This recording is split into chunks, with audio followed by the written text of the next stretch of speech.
Hello, ladies and gentlemen, my name is Varik.Verilion, and let me just get this in front of my mouth for some reason. Right, so yeah.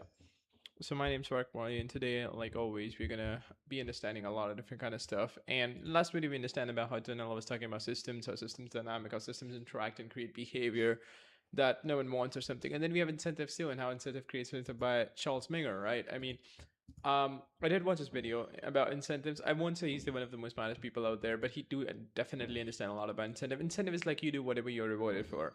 All right, and like the chance Minger entire philosophy is like show me the incentives and I'll show you what the behavior or what's gonna happen or something like that, right? So that in itself was really awesome, right? So yeah, so like today in this video too, we're gonna like there's a lot of construction going on in the house right now. Not a lot of construction, but that's why I'm gonna decrease the volume intake or something because like just in case you're not listening.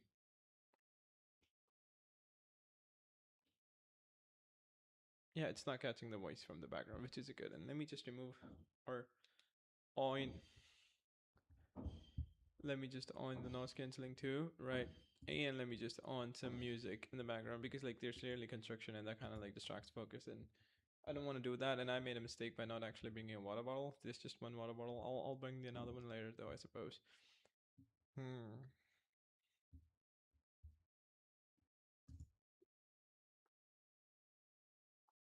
Right. I mean, we actually wanted to start with meditation.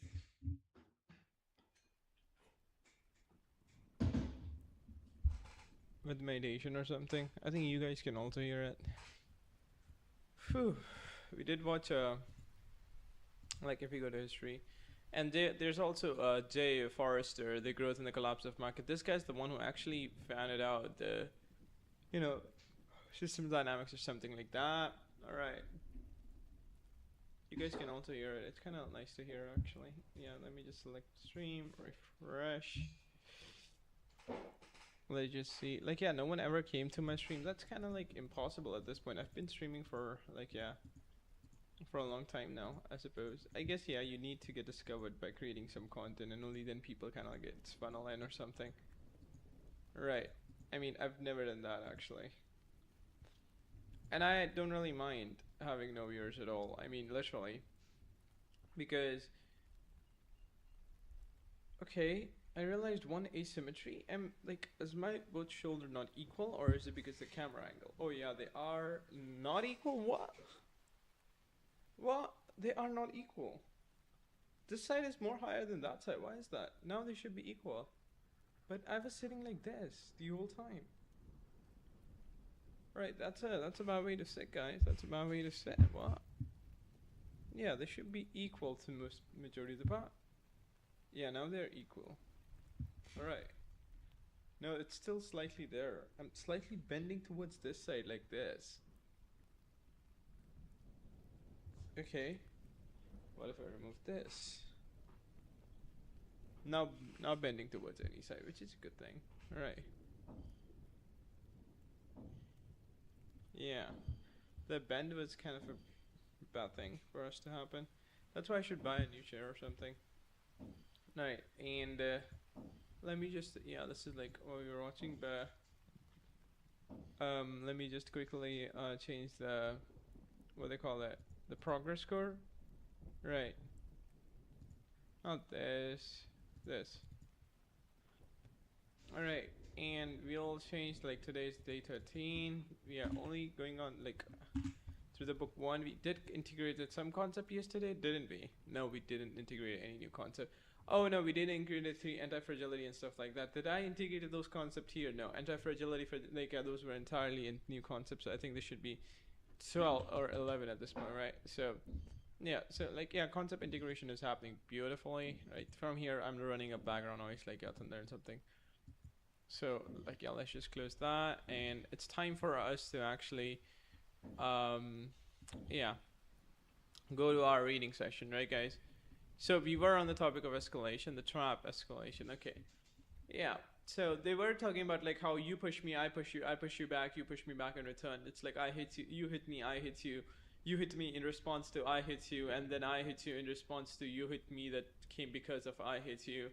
Right, and it's like I pushed you, you pushed me, I pushed you again, you pushed me again, I pushed you again and again, you pushed me again and again, and that's how it kind of like escalates or something specifically like that, right, guys? Let me just get my like tab, like the one that I used to write the things and draw, I suppose. Like yeah, let me just get my mic to the side. Like yeah, it really works efficiently that way for some reason. Like if it's like this or something, I suppose. Yeah. Sorry for the extra noise, baby. Like yeah, so I just can't, right? I just need to have the tablet in front of my eyes for some reason. Like yeah, I think this normal explanation is getting bigger and bigger, and reality is getting. So now what's happening is like it's causing a lot of load on the progress. Like not the, but especially the normal explanation. It's getting. That's why I think we need to create multiple tabs. Like if you try to store everything on one, it's kind of starts to get laggy. All right, it kind of. Okay. Oh my gosh, it's kind of. This is not even. Oh, it's glitched. It's not working anymore. Okay, it's not working. Okay, we cannot zoom out further, but yeah, it kind of starts to get laggy. All right, so let me just close off the normal explanation. All right, let me just close off this. Let me just close off this. And what we're gonna do in ESCALATE bar, we're gonna create a new title, and let's just say, no, not this actually. Let's just delete that. Like a new drawing. Let's just name this bad boy as notes. Like yeah, we literally take like notes or something. It's not like yeah, so let's start to draw, right? It starts time to draw. Don't tell me I have to reset the settings. Oh my gosh. Well, that's all right. Yeah. All you have to do is change the stroke size or something, and once the stroke size is changed, zoom in a little bit to see it bigger, right? So now this is like the graph where escalation truly is. Like it just escalates, right? So this is like escalation there, right, going on. It's like escalating, but I think escalation don't start there, right? I mean, a lot of time there are balancing loop that kind of like stops the thing from escalating in itself, right, or something. Yeah, so that's kind of also there, I suppose. But yeah, it's time to get started, I suppose. So escalation pretty much means that you have like this, and you have like this, and over time things starts to escalate. Doesn't really matter if it's linear or non-linear, right? They may increase linearly, right? They may increase linearly, almost linearly. They may increase non-linearly, like yeah, like it could be like you don't know how escalation is probably gonna happen. But yeah, so like she gives a really good example. For example, let's say if the prices goes up, it's like, and the best part is like escalation never happens in itself. Something that different things that escalates causes other things to escalate in return. So for example, the prices like are going up, right? And because of prices, the value of the currency is falling. Let's say it's falling, and because of that, like the job paying more and more for it to keep up. So the more the prices goes up, like the more the prices goes up, more the value of the currency is falling. We can see that means the more the job, the money they have to pay to buy the same things, right? And if the prices are going up and up and up, the value is going down and down and down, and over time it's like hits. So over time the value they pay you skyrockets, but even at the end it's not enough for you to buy the things you want to buy. So it's like we have three systems here, all three systems simultaneously interacting, right? But if you try to look at the design that they have, right, look at the design that they have, it goes on like, the one goes on like this, right? One is rising steeply, the another goes on like this, right? Like because like currencies fall non-linearly, because the more the people think that your currency is falling, the more the money they'll take out, so that will even cause the currency to fall even more. And then you have like the skyrocket price, which skyrockets, right, or something. So you have this system dynamic that's going on there, but it's not the correct system dynamic. I'm not saying this like the drawing that I made is the almost correct or something. It's just like a pretty explanation of how this is functioning, right? And this is not a really informative information to keep track on. But I guess you got the gist, right? So that's actually great. So, well, this is, there are the price wars with an economic competitor, and underpricing cause, which causes the other to cut prices more, which causes the first to cut prices again until both lies are. But neither side can easily back out. This kind of escalation can end up with the bank currency of one competitors. Right, so now there's another, like as you can see, like, you know, the price wars. It's like one competitor cuts down, and this is like interesting. It's like, because like the simple, like what simply happens is this, like one competitor cuts down price a little, now another has to, just a little, now another has to keep up, so they cut down a little. But now the edge decays, so competitor cuts down even more, and then other competitors cuts down even more, and sooner or later it cuts down, cuts down, cuts down, cuts down, and now both are, this was their profit margin, now both are losing money. Are losing money.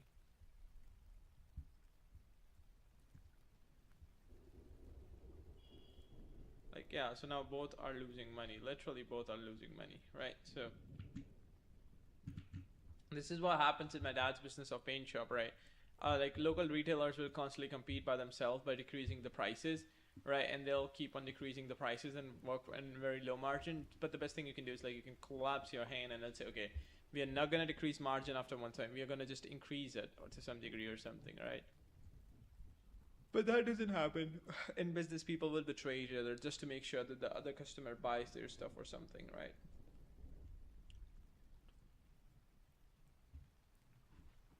Until the, yeah, advertisement company escalate their bids for attention of consumer. One company does something bright, loud, and exciting. The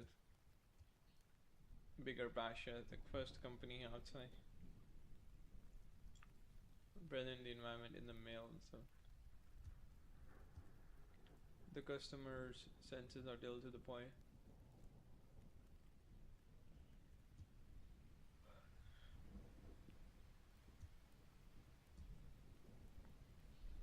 Increasing raucousness of rock bands. Escalation also could be peacefulness, civility, efficiency, subtlety, and quality. But even escalating in good direction can be a problem because it isn't easy to stop. Each hospital trying to outdo the other can lead to out of the style care cost. So for example, now this is what happens when you have competition, right? So for example, and competition kind of like benefits the consumer, but it never benefits the customers. Like, sorry, it never benefits the companies. This is something that becomes apparent. So for example, you have hospital, someone creates a higher quality hospital, someone needs to create even higher quality because now they want to earn more money and become the center of attention. Then someone does even better. If they have the money, then someone does even better, and then someone does even better. So what happened globally, like globally, even the worst hospitals that you have, which you think, oh, are really bad, are actually really high in quality. It's just that the competition is so much, is that everyone competing. So globally, the quality goes up, right? And the prices may go down because of the competition. So the quality goes up, but prices still goes on to goes down or something. So now what you're seeing here, my friends, like, it's like, this is what happens when you have a competition in an industry. So when you're competing, you have to kill the margins. You have to kill the margins or something. Kill the margins, literally.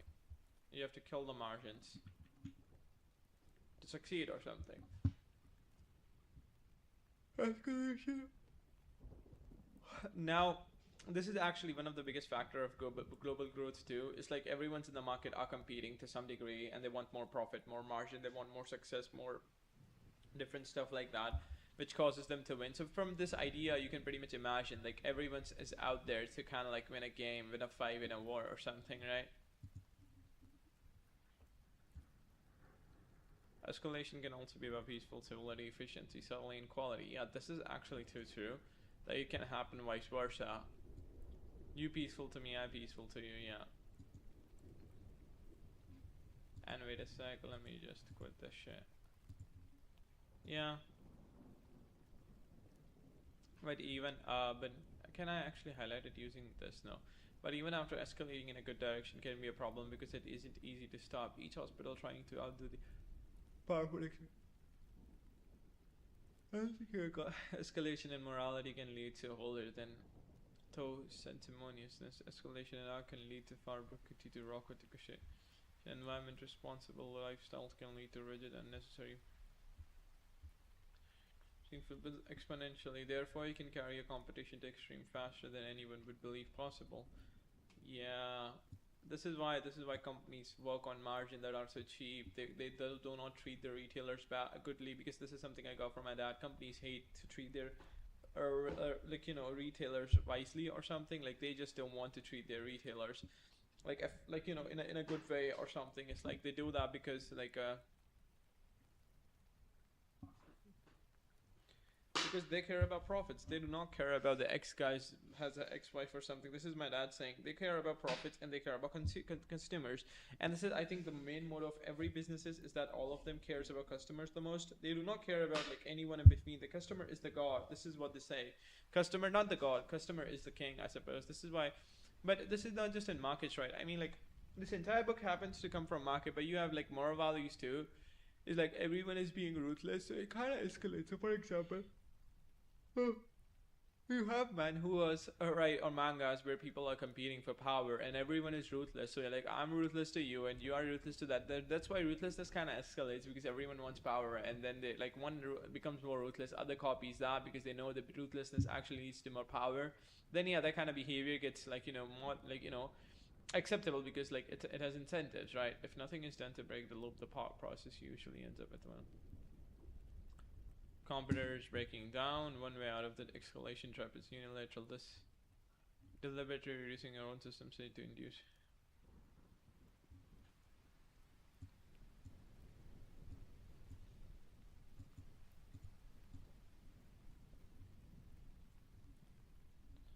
Yeah, unilateral. This was a new strategy, and didn't knew such a strategy existed. Competitor state. I think yeah, that's why sometimes people actually increase the price of the product.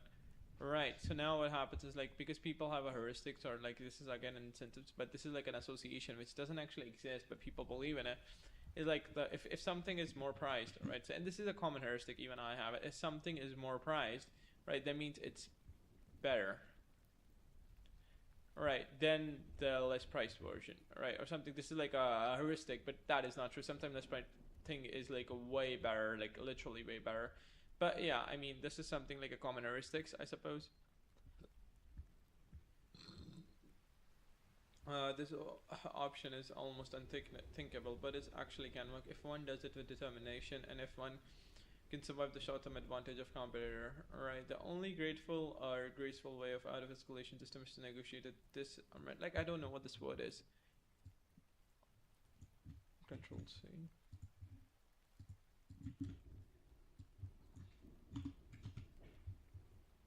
Disarmament. Ah, disarmament. Ah, so you disarm. It's not okay. De-escalation. All right, so de-escalate. Okay, I got a delivery. Yes, my mom would take it for me, I suppose.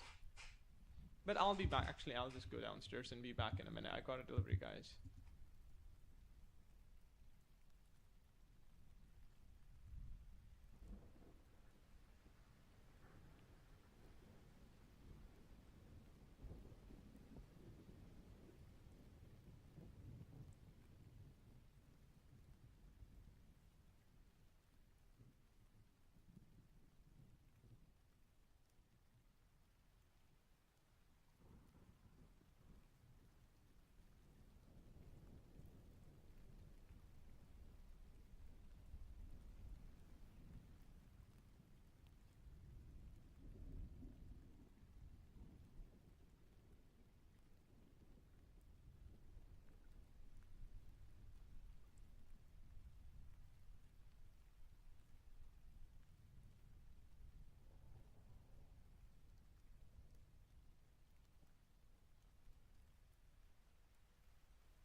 Yeah, I took back the what they call it, like delivery, and it was nothing much. It was just creatine, and you know, yeah, I will be taking creatine.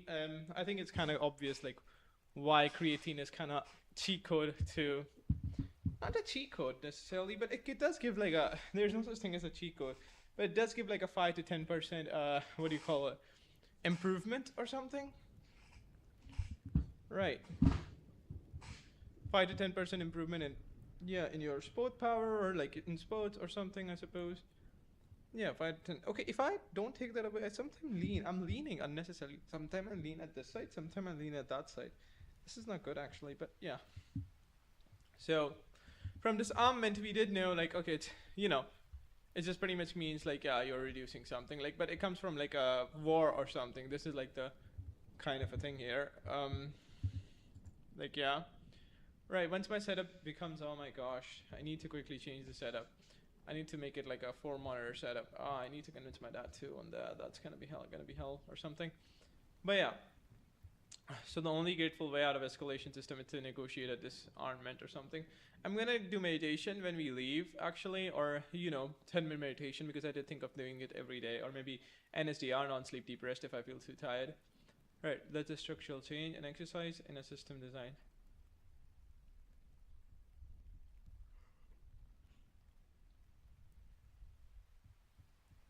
The size and place of advertisement, keep prone areas.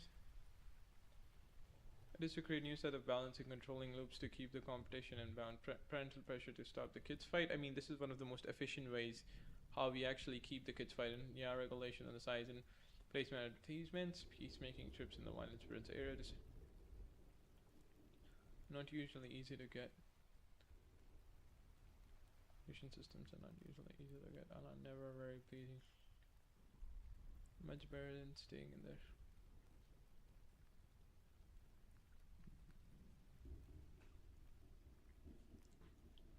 Escalation systems are not usually easy to get.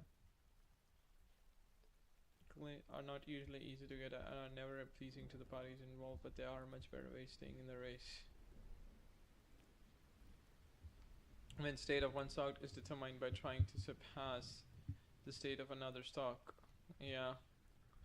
I suppose that there is a reinforcing loop carrying the system into the arms of wealth. Escalating violence. Like yeah, this is why stock markets work so best. Is like, you know, you get the money escalates because the company is going. You start with the money, like you know, small money, it escalates because the company is going. Your money escalates, you invest more and more and more and more and more and more, and it's escalation. So it's like the more I invest, the more the company will grow for me, right? So the more the company will grow for me, and this will be higher because returns becomes non-linear after some sort of investment or some sort of return. So for example, the prime example of is, so the more I actually invest, the more unlinear and unfair this curve would be. And I'll say, Varik, that doesn't make sense. And I'm like, of course, guys, that won't make sense to you because you haven't seen what Donella was trying to say in that part. If you have just paid attention then when we talked at the start. Where is that part? I'll show it to you, don't worry. Yeah, and how systems oscillate. Oscillation is a really interesting part too, how they go back and forth, right? I mean, like, oscillation is like high and low. I think that's why like in temperature too, over time they do stabilize, but yeah, there's an oscillation that I have to do. Oh my gosh, that's why the room temperature never does stabilize, because there's an oscillation.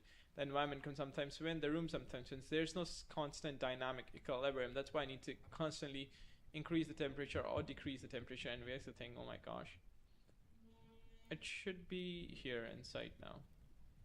It was this. It was this. Right, it was this here. Look at it. You all start with the same interest rate or something. No. Yeah, you start with the 2%, 10% interest rate, 8%, 6%, 4%, 2%. So it's like if a return is 10% and if the capital is really big, not small actually. I didn't want to highlight that. Okay, I just don't want to highlight that. I cannot control edit, so that's all right. So here you start with like a $10 interest. So if the capital is big, the return would be bigger because like 10% of $10,000 and 10% of $10 kind of like seems similar, but they're not, right? I mean, it is the 10%. So for example, you start $100, the 10% gain would be like $10. So the next you get to the next iteration, the total money you have after 10% interest is like itna. But you start with $10,000, right? So you start with $10,000, and on the next iteration you'll get like 100. Sorry, 10% of 10,000 is like 1,000, so that's 11,000, right? So that is like insanely insanely higher. Like this number is like insanely higher. So now you have 11,000, right? And now 11,000 literally gives you this number, right? So it's like 120 or something like that. Like yeah. So you are trying to see what I'm trying to say, right? So the gains are here are massive. Like yeah, even though this is just a 10%, so you have like a non-linear return here too. The bigger the number, the better. So that's why gains are massive. Plus interest, if the interest rates are just slightly better, let's say 10% better, then that leads to even higher benefits, right? So if you have a good interest rate, and I think the magic happens at somewhere about 10% interest rate or something. And when the capital is like high or something, like with a high capital with 10%, like yeah. So like magic happens there, right? Per year, if a company has a 10% interest rate or something, like 10% returns every year, then that's a massive, like for you and your family to have, like yeah, if I must say. Okay, maybe I was here on the escalation box. Nope, I was way up ahead. Yep, I was here. So yeah, so escalation happens in all kind of systems, right? Escalation. If nothing is done, then the spiral will be stopped by someone because exponential growth cannot go on forever. Then the spiral will be stopped by someone's collapse, right? Because that's what Delana says, exponential growth always kind of like collapses after some point. Because exponential growth cannot go on forever. This is like $1 million line. Never exponential growth, there's always a limit. Right, for example, I'm building an AC product, right? It can grow exponentially because like everyone requires it or something, but then again, it will not grow after some point because the market caps out, right? There's only so many people, so you have to wait for the market to grow.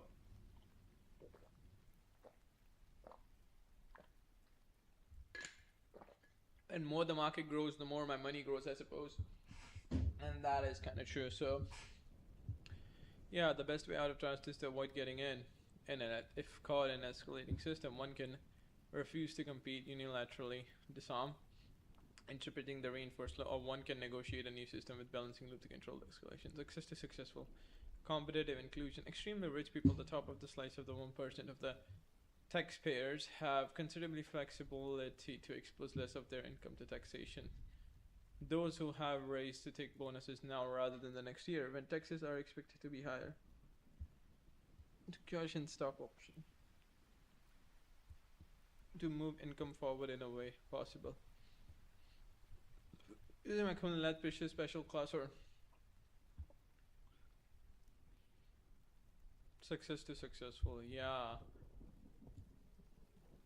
Like, and using information in better ways. I mean, AI is one of the most good tools for information too. Like right now, I do not have any AI open up in the background. What I'm doing, like I can just close this up. I can just, yeah, and add this and add my friend ChatGPT here. Right, success to success. For example, you use AI to gather information of how rich people actually manage their money. You use AI to, like, yeah, without ever actually getting access to an advisor, without actually, that's why AI is like, AIs are one of the most, like, if you want to build business, AI helps you understand a lot of concepts, not using the AI, but yeah, I mean, the next generation is like all about how you can use AI efficiently, because AI is that one advisor, that one person that will help you in, like, in different conditions and circumstances, because there are people out there on YouTube and world like that are constantly, like, gathering data and something specifically like that.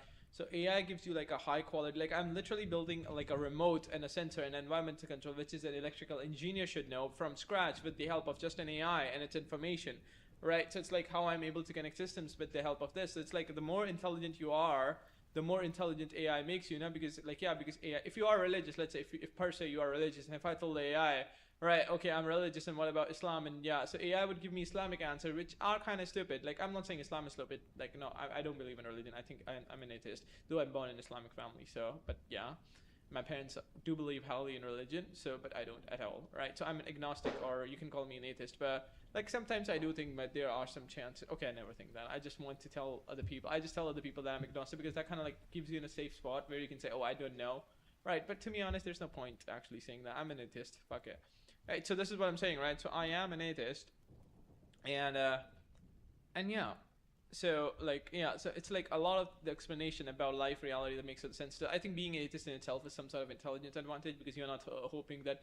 But then again, like if you're not atheist, like non-atheist people do suffer from a lot of hallucination about reality and world, and that's why we read books to actually kind of like let go of those hallucinations. And that's why we are also starting with predictive processing, the next book that's gonna come on the picture, right? By like predictive processing here, like sorry, surfing uncertainty. I'm sorry, but yeah, this concept, the book concept, like it talks about like yeah, prediction processing. I think this gives more leverage currently right now compared to cybernetics. After that, of course, cybernetics, and then maybe active inference if we do get on that. But yeah, so a lot of great books are coming in the picture, right? These books are one of the most highest return per calorie consumption. So I mean, Selfish Gene and another one. But I mean, like if I really want my reality of model to align and allow me to predict about on a lot of things that are happening right now, I think I need this book, right? I mean, like yeah, especially this book. But let's say this book is talking about prediction, how brain is like a prediction engine and how it's constantly trying to predict the next state of the future and how does it achieve that, how information matters a lot more to the brain that has like yeah, and why you believe in Islam or something like that because that was the information given to you. So the biased data, the more the data like you're biased to, the more false the prediction you'll be because you're using a biased data to actually make those prediction. And this is another biased data which makes different kind of prediction. So it's not like there's no such thing as bias or something. But you get the gist. This data has more predictive power compared to your data because this data explains the predictive power of the brain itself that constantly predicts rather than. But then again, how can you empirically say that you have a model that actually allows you to model reality and blah blah blah blah blah? But then we came through that by mapping transitions. We came through that, and then we have cybernetics that explains that how you do not need to understand anything. You just need a black box that kind of like tells you the straight transitions. And as soon as you can keep track of state transition, you can have a good prediction, and prediction can lead to control. And that's why we even predict, because we are not here to actually understand the nature of the universe. We are just here to achieve control and for ourselves to survive or something by keeping effective variables within bound. Blah blah blah. But you get the just what I'm saying. And if you don't, then yeah, sorry, you're not that intellectual, I guess. The system, or biological, I guess, like you are into biological or evolutionary stuff, I guess. The system trap is found whenever the winners of competition receive as a part of reward. That means to compete even more efficient. Part of the reward. That means to which rapidly divides the system into winners who can go on winning and losers who can go on losing. Anyone who has played the game of Monopoly knows the success to the successful system. Yeah. Monopoly system. That's what exactly Peter Thiel used to say. Like, yeah, build a monopoly, build a system that no one can else copy. But no one has that. Like, I'm currently right now building not a system that no one else copy. I'm just coming first in the game, building the things that other people are not building and earning money in the while, and then leave the market. Right? Because the money matters, not the. This is the more like, because building a monopoly, like building a monopoly in autonomous systems is like, yeah, that could actually have like, yeah, but this is like my first company from automata, right? I mean, okay, I want the full mark to be actually highlighted too, but that full stop never got highlighted. What the fuck? Right? It literally not getting highlighted. Now it finally got highlighted. Oh my gosh. Right, but as I was saying, like I want to start my company called Automata, which produces smaller companies or owns like a lot of smaller like companies that actually does the same similar job. They automate a lot of stuff for humans, like, so humans don't have to think about it. Like automate, I think automation is one of the most future technologies that are going to matter a lot more. That's why I want to get into automation. And yeah, this one system that I'm trying to build right now, which maintains by itself, self-sustaining, self-maintaining system, is also one of the autonomous systems, right? And I do want to get into building autonomous systems. I think that is kind of like where the future is going: more autonomous, more intelligent, more like, where a system does more work than human would ever do by themselves or something, and system does that automatically. All right, that means I also like, yeah, and systems update themselves, maintain themselves, regulate themselves, build corresponding I don't know, like things for themselves, I suppose. Yeah, all spirits are equal. The one who manages to be the first at the building hurdles or on the property are able to extract rent from the other players, which they can then use to buy more hurdles. Yeah, all players start out equal. This one managed the first at the other players, which then they can use to buy more hurdles. The more hurdles you have, the more hurdles you can get. The game ends when one player has brought up everything, unless the other players have long or quit infestation. Right, but that is not how it happens, because their rent is like just 2%, like 0.2% of the actual investment. This is the biggest problem.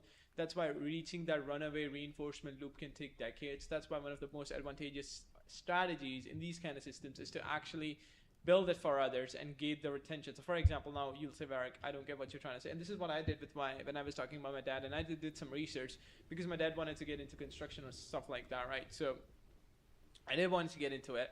So like not I, but I want him to get into it. So there's like this thing called margin, right? So what does this margin mean? It's like, for example, you build a house, right? So for example, there's a couple of strategies. First of all, there's strategy number one, where you own the property. So this is the property, you own it, you stay on it, and let's say if it's in a good area, the development will happen soon enough, right? So you initially started with a property that has like let's say per se, like, you know, there are reasons for why the price of the property rise. We all know, like inflation, sometimes a lot of population. So you hold the property in a good area, or let's say the area you own is not a good area, but later it becomes a good area with other railway station coming on.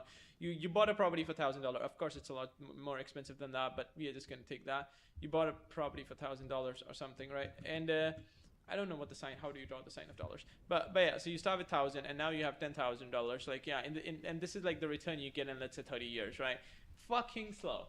Right, and then then you'll say, okay, how about we make a construction? You start a property with $1,000, you make a construction of, let's say, which is a lot more, and like yeah, so construction is almost sometimes get equal to the how much money you invest. It's like you can get about 2,000 to 2,000, like if $1,000 property, like with construction, it would be 2,000 to 2,500 depending on the construction. If it's really cheap, it can be only 1,700 or something, but then you get the gist. So this is like the dollar you invested for the construction, my friend, like for the construction, I suppose. This is like the dollar you spend for the construction, and the returns you'll get like per month would be like just 0.2%. So 0.2% of per se. So if this is 0.2 of like x by 2,000, if we were to say, my math is not the best, but I mean it's not the worst, right? So that would be 10 goes there, right? So x would be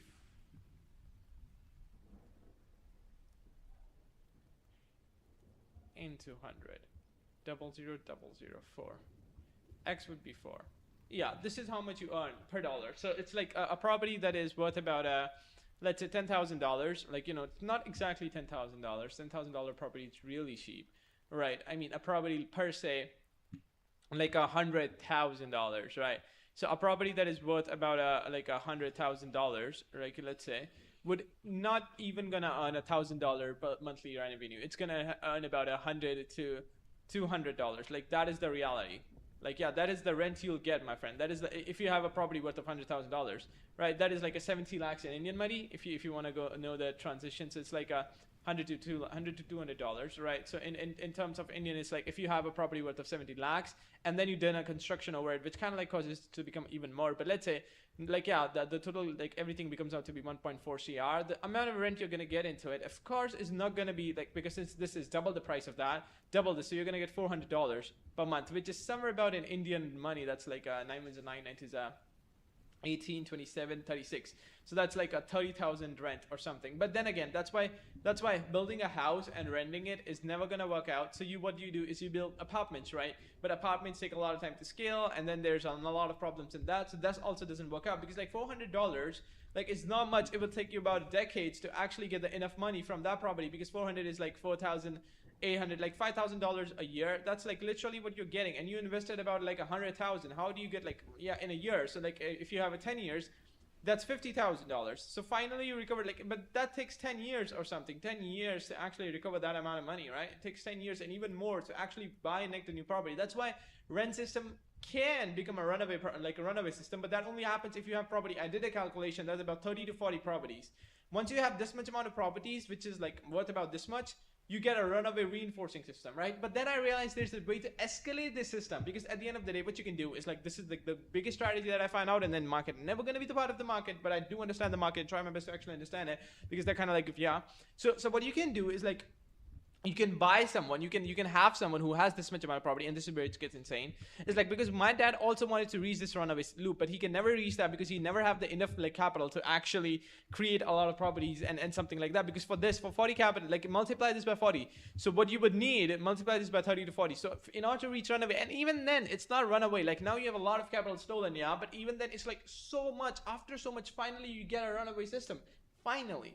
But even then, it's not catastrophic. Like, you know, you can buy, like, yeah, it still takes, I think after 30 or 40 property, you can buy every, like, it takes more about 20 years to buy a property. After 30 or 40 properties, you can buy every new property in, let's say, 3 months. Like, that's how short it gets. Right, and I think after 100 plus, you can buy like every month, right? So like every month you can buy a new property. Every month you can buy a new property. That's how fast. From 20 years timeline, we reached all the way to like a 1 month timeline after like 100 houses. And 100 houses means 100, multiply this by 100. So that's like multiply this by 10, that's like a 1 million. Right, multiply this by like a 10 again, that's like a 10 million. So you would require somewhere about $10 million to actually reach this runaway system or runaway loop, right? And even then you would need to know construction.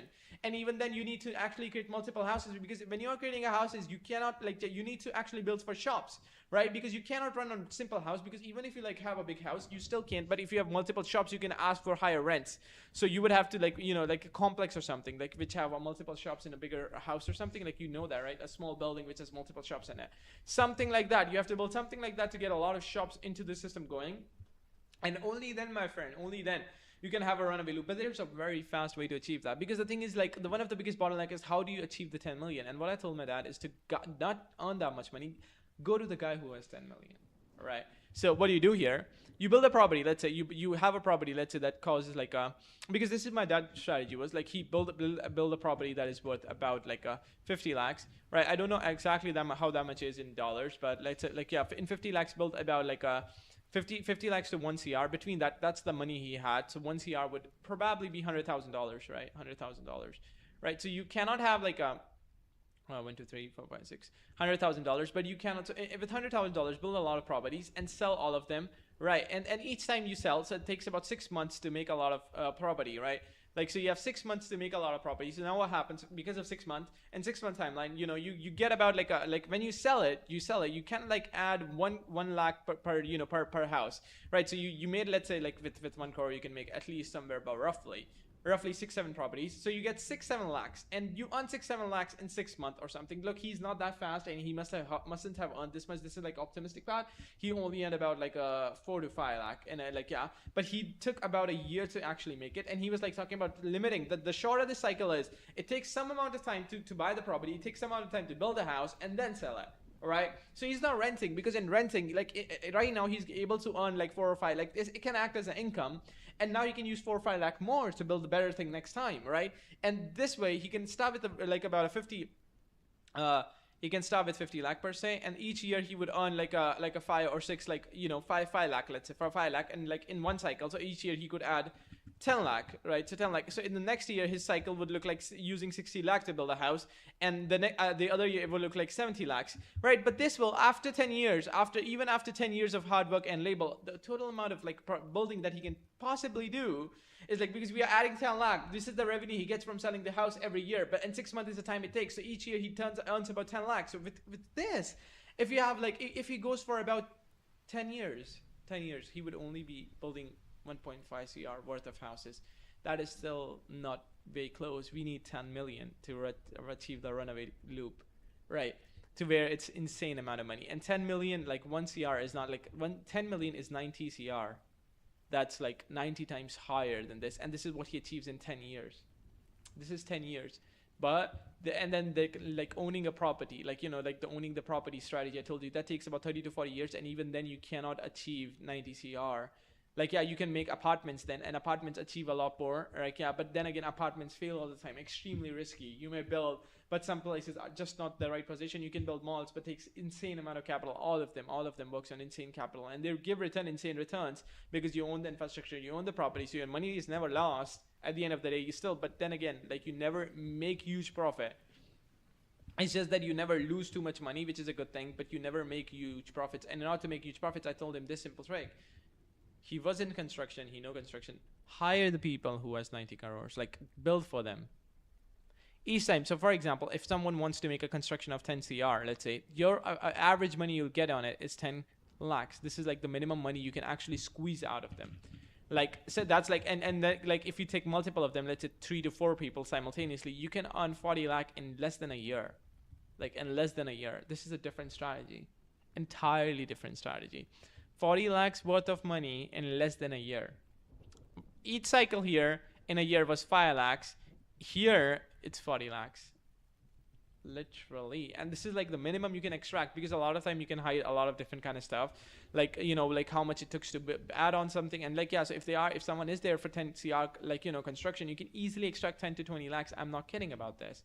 Each cycle takes about 6 to 1 year, right? And after 10 cycles, you would have 4 to 8 crore, like, yeah. So that is like, but then you'll say, okay, Varik, I don't get it, like, but still it's 8 times higher than the old cycle. But then again, like, this is like a runaway loop. This is better, very insanely better loop, because now, but then again, each time you can escalate too. The more you build for the premium customers, you can start with here. Like, escalating takes a lot of time. If you start with someone who kind of like wants to build something for 1 cr, so you may probably be earning 2 to 3 lakh only from them. That is the max. Like, this is if the construction is 1 crore worth of construction, this is all you're earning from them, right? From the margin and stuff like that. But if the construction, but once you've built someone for 1 crore, now you can get someone with 2 crore, and then you can get someone with 6 crores, and then you can get someone with 8 crore, and then you can get someone with 60 crores, like not directly 60, it will be 12 crore. So each cycle increases the probability non-linearly of having someone with like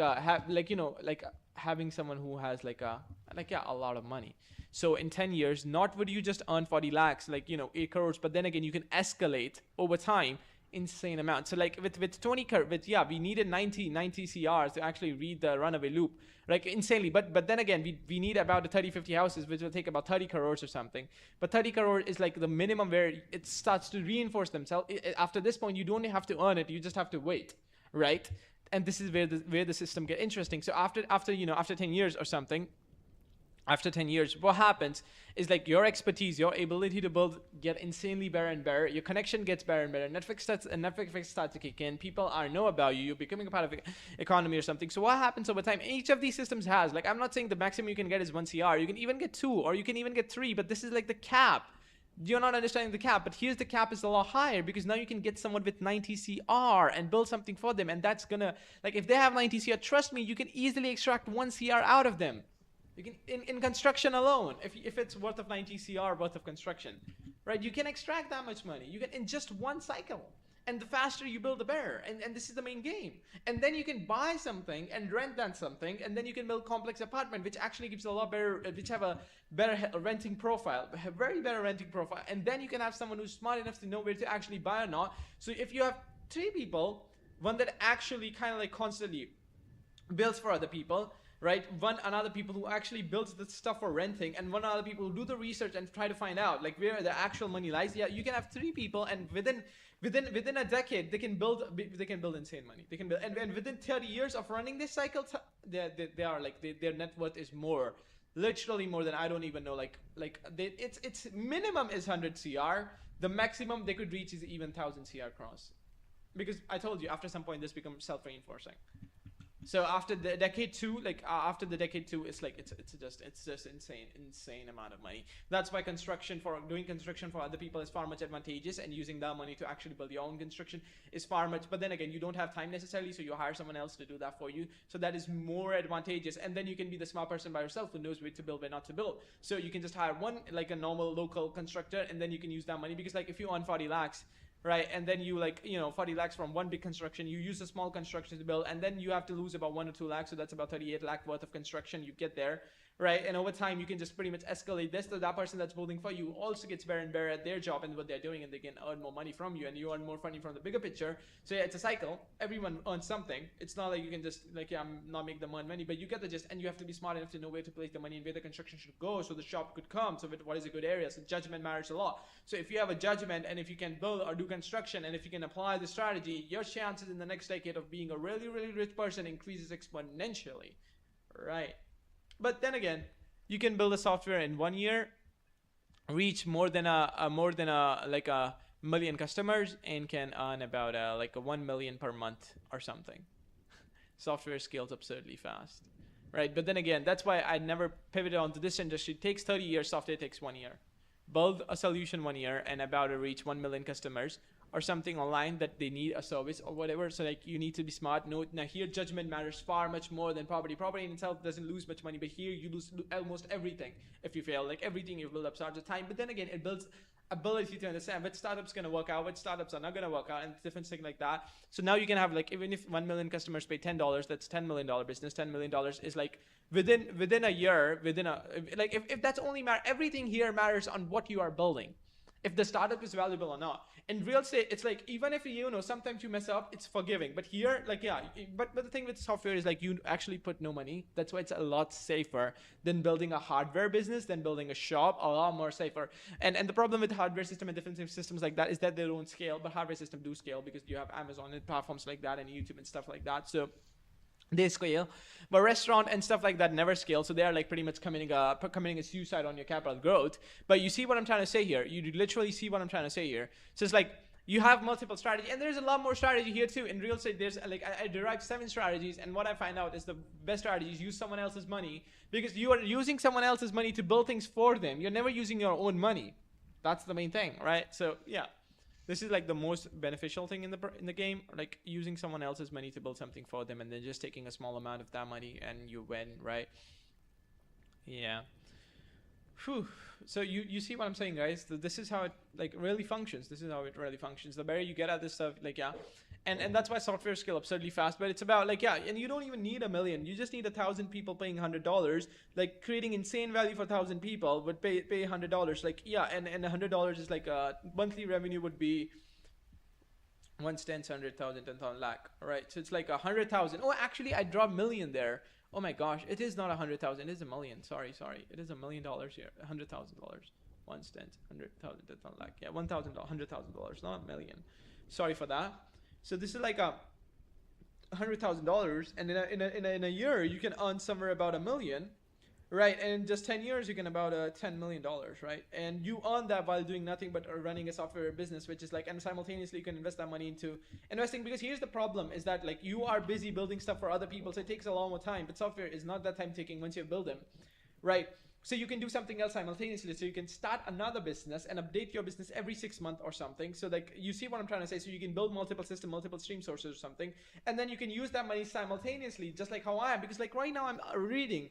And this is how escalation happens. Simultaneous system leading to a lot of money, reinforcing themselves to build more money. Then again, you stack up of people because you stack a couple of things. And here the biggest thing is like free time. In this system, the problem is that you do not have free time. When you're building for someone else, when you're taking 3 or 4 people, 3 or 4 people, rich people, and building something for them, you're busy the entire day, right? And then you don't have time to do your own construction because you're doing it for the more people. That's why you hire someone else to do that for you. Here what happens though, you build something once and then it goes on for at least 3, like its life is 3 to 4 years.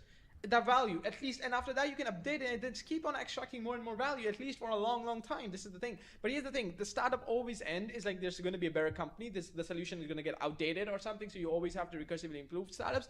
Take Whisper for example. It's just like, yeah, I'm using it, and I bet about 100,000 people in the world are using it. And it asks about like, if you go to trial, upgrade to pro, 320, right? 320 a month, right? And I bet more than 100,000 people in the world should be using it by now. It is a very successful very successful business that they built. So it's like, if you did 320 into 1, 2, 3, just 1,000 customer, but I'm telling you it's more than that, 10,000 at least, because I'm using it. I just got every person who writes online, who does some work online, like they need Whisperflow desperately. A lot of them do a lot of coding and stuff like that, a lot of talking to AI and stuff like that. So yeah, so 10,000, that's about 1, 10, 100,000, 10,000 lakh, 10 lakh. That's like yeah, so that's 32 lakh a month, and if you multiply that by 12, this is how much they generate in a year. 1, 10, 100,000, 10,000, 100,000, million, 10 million, $38 million. No, this is in rupees actually, so we have to convert this. 1, 10, 100,000, 10,000 lakh, 10 lakh crore. 3 crore is like about it's about a $250,000 business. 3.8, but it's 3.8, right? So that's about a $300,000 business, $300,000 or $310,000 business. So $300,000 a year, that's how much they are earning. $300,000 a year. If that's only if they have 10,000. If they have 100,000 customers, then trust me, they're earning a lot more than it seems. They're earning a lot more than it seems, right? Like, because I think, man, just in India alone, you can get 10,000 customers with this shit. Like, yeah, easily. So many coders, so many programmers, so many people using Mouth. Right now, I'm literally doing the exact same thing. See what I'm saying, guys? If you want to get smart, watch my streams, man.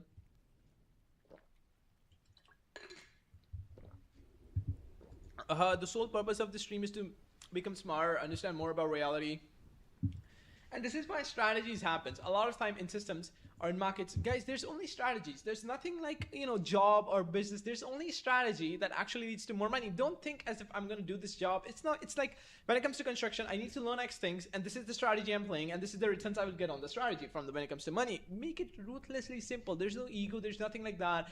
Whether it's hard or simple, all that matters, there's a strategy, there's a return on strategy. That's why investing works when you have a lot of money. The investing is a strategy that scales, compound. That's it. Investing, like if you have a good judgment, and this is exactly like, yeah, I would like, copy like Charles Minger. But if you have a good judgment and a good money, like go to investing. What the fuck are you doing a job? Like good judgment and like, yeah. Or make a better judgment, read books on what works and what doesn't work in markets, and that's what we're going to do later when we are going to change our strategy. Right now, we are working on a strategy, increase the capital and improve the understanding of the reality. Over time, we will change or pivot a little when it comes to understanding of a reality. We will change that to understanding systems, market, and stuff like we already know a lot about. We just need to understand a couple basic things about investing or something like that.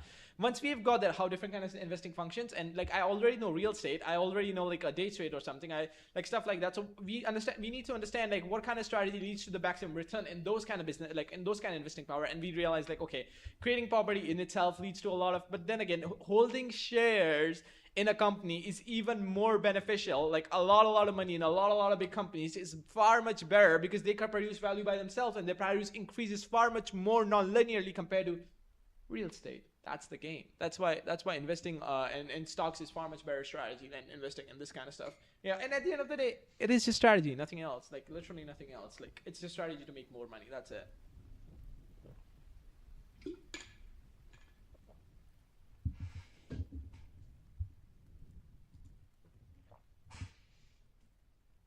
Electrical engineering, everything, like everything. Once you get smarter or something, I think the smarter you are, the easier it gets to become more smarter, and that makes it more easier. Because right now we what we did, just look at here, right guys. I mean,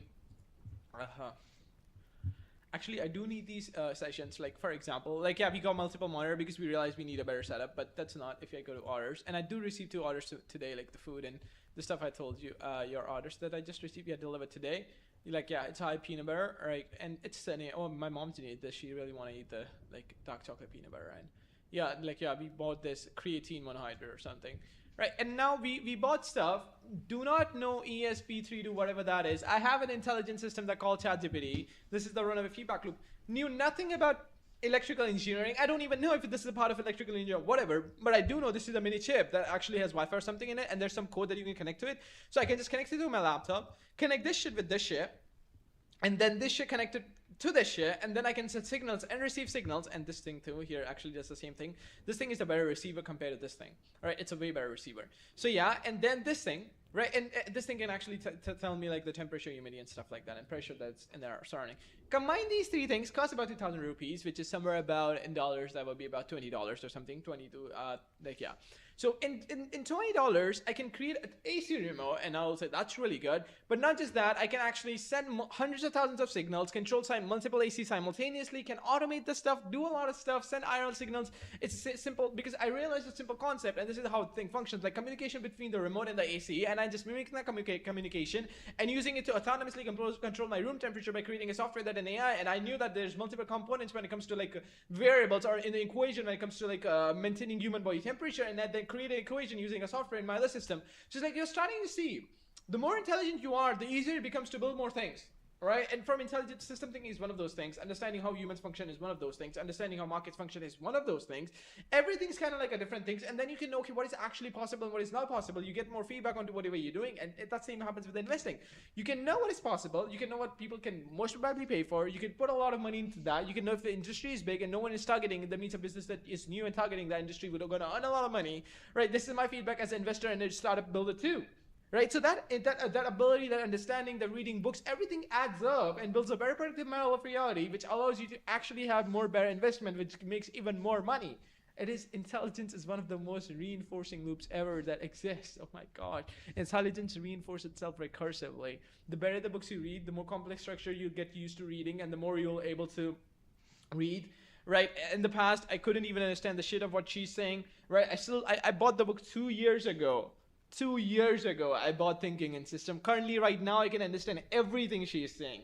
Took me 2 years, and now I can reach predictive model, which, like, yeah, 2 years ago. Like, yeah, surfing uncertainty, and I think in within 2 years I'll be able to read a lot more complex and dense book that explains a lot more about reality. Right? You're starting to see what I'm trying to say here, guys. This is the moat. This is the thing. Intelligence increase or improves non-linearly. I read a lot of literary fiction. I regret reading them. No, not literary fiction. I regret reading manhwas and mangas. If I would have started reading a lot earlier in my life. Oh, I did start reading a lot earlier because I used to watch animes, and then I realized a lot of animes have a good manga and they never become into like animes. So like, yeah, that's kind of got me into reading from mangas to manhwas to like stuff like that. And yeah, but you start to see what I'm trying to say. This is not the main thing. The main thing is like, yeah, oh my gosh, the ability to read and understand, man. The ability to read and understand. That increases non-linearity too. And the reason why I have streaming is not because I like stream or I want to be seen. It's because I have the ability to actually speak my thoughts out loud. That means I can actually have prediction coming out of my mouth, and then I can get feedback if I ever get any feedback. But stuff like that. Oh my gosh. All players start, and then feedback loop emerges, which kind of like gives me a slap of reality. That is good, actually. I would call the ones who manage to be the first. There's only strategies. There's nothing else. There's only strategies. Like, there's strategy number one that I think about it. It's like mimic the successful players. Right. There's another strategy when it comes to like building startups. Mimic, you know, just mimic the one in powers, the mimic that who have solved real problems and are earning a lot of money. Just mimicking, like literally nothing else but mimicking. So what you can essentially do is mimic them. And what if they build that just one or two, like 10% or 1 or 2% better, 1-2% better, like whatever they've done, and you'll earn a lot of money because you are already like working with like, yeah, that is mimicking strategy. You can find out any industry where there's problems rising, or like any industry where the people are paying, and then you can create a SaaS business around that industry too. I mean, AC owners at least have some money, and they're not poor, and AC industry is rising too, so they will be able to pay money or something. Yeah, but I know nothing about it. The real slap of reality would actually tell me how business truly works, what is harder, everything. I need to actually get into that, and then maybe after this startup, I may change my strategy or something. I may pivot. All right. But it's all about getting more information and knowing what strategy works and not, right? Distribution too. Oh, I should tell my babe I built up a Reddit account, by the way. Well, it doesn't really matter. She didn't deserve attention in the morning. You got the ones.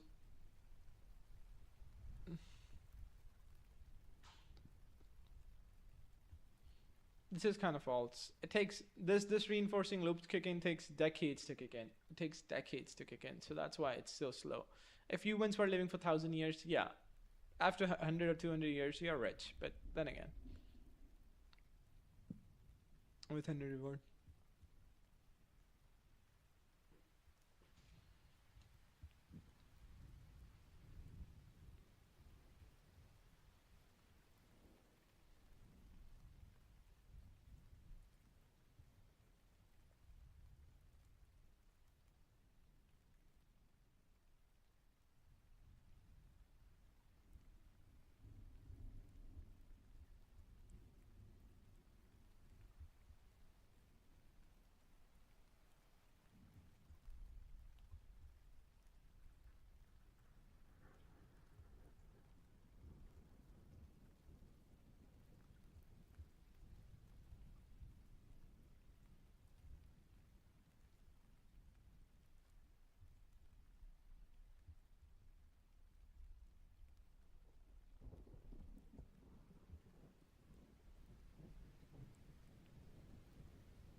Didn't know this existed in biology.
Ah, I got lost into thinking actually. I wasn't reading, sorry. Because they are often.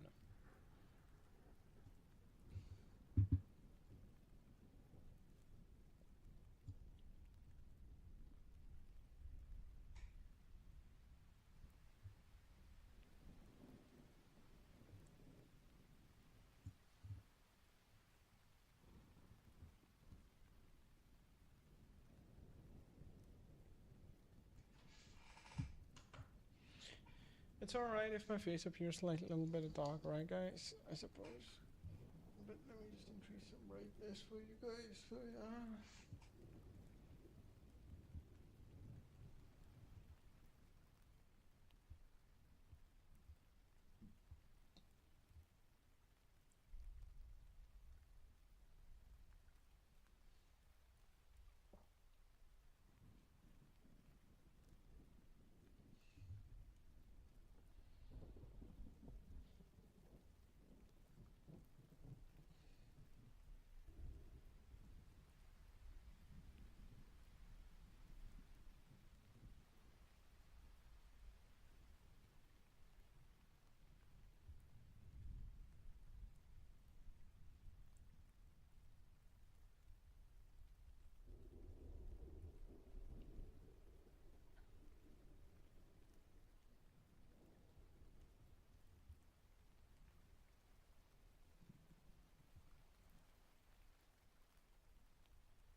But the thing is that she's trying to find out a way out of success to successful archetype is that she wants the economy to stabilize and people to have equality or much more equality.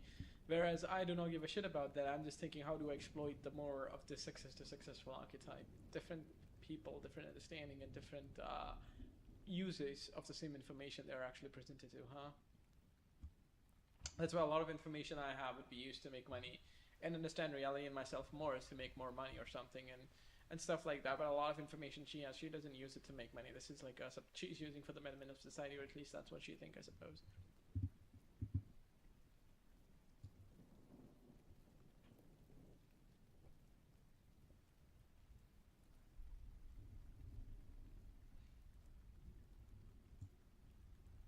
Level the playing field, but then again, you'll never. Why do you want to do that?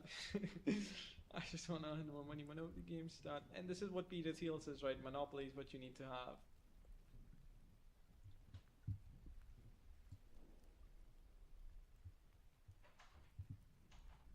Gone? Huh? एक second. Guys, I'll be back in a minute.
Yeah, I think there's another thing that I realize. A lot of startups are just working on missing information, right? I mean, just like they have to constantly work with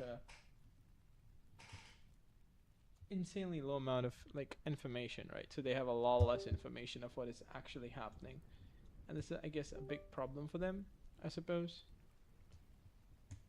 All right, because okay, I want to go for a walk. All right, guys, not go for a walk. I would be just walking in the room or something, so don't worry.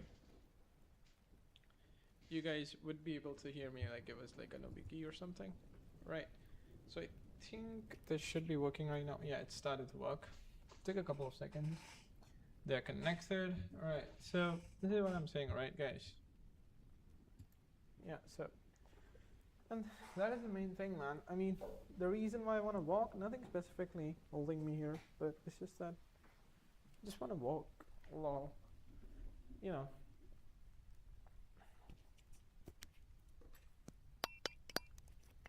Like something like that works too. Kind of a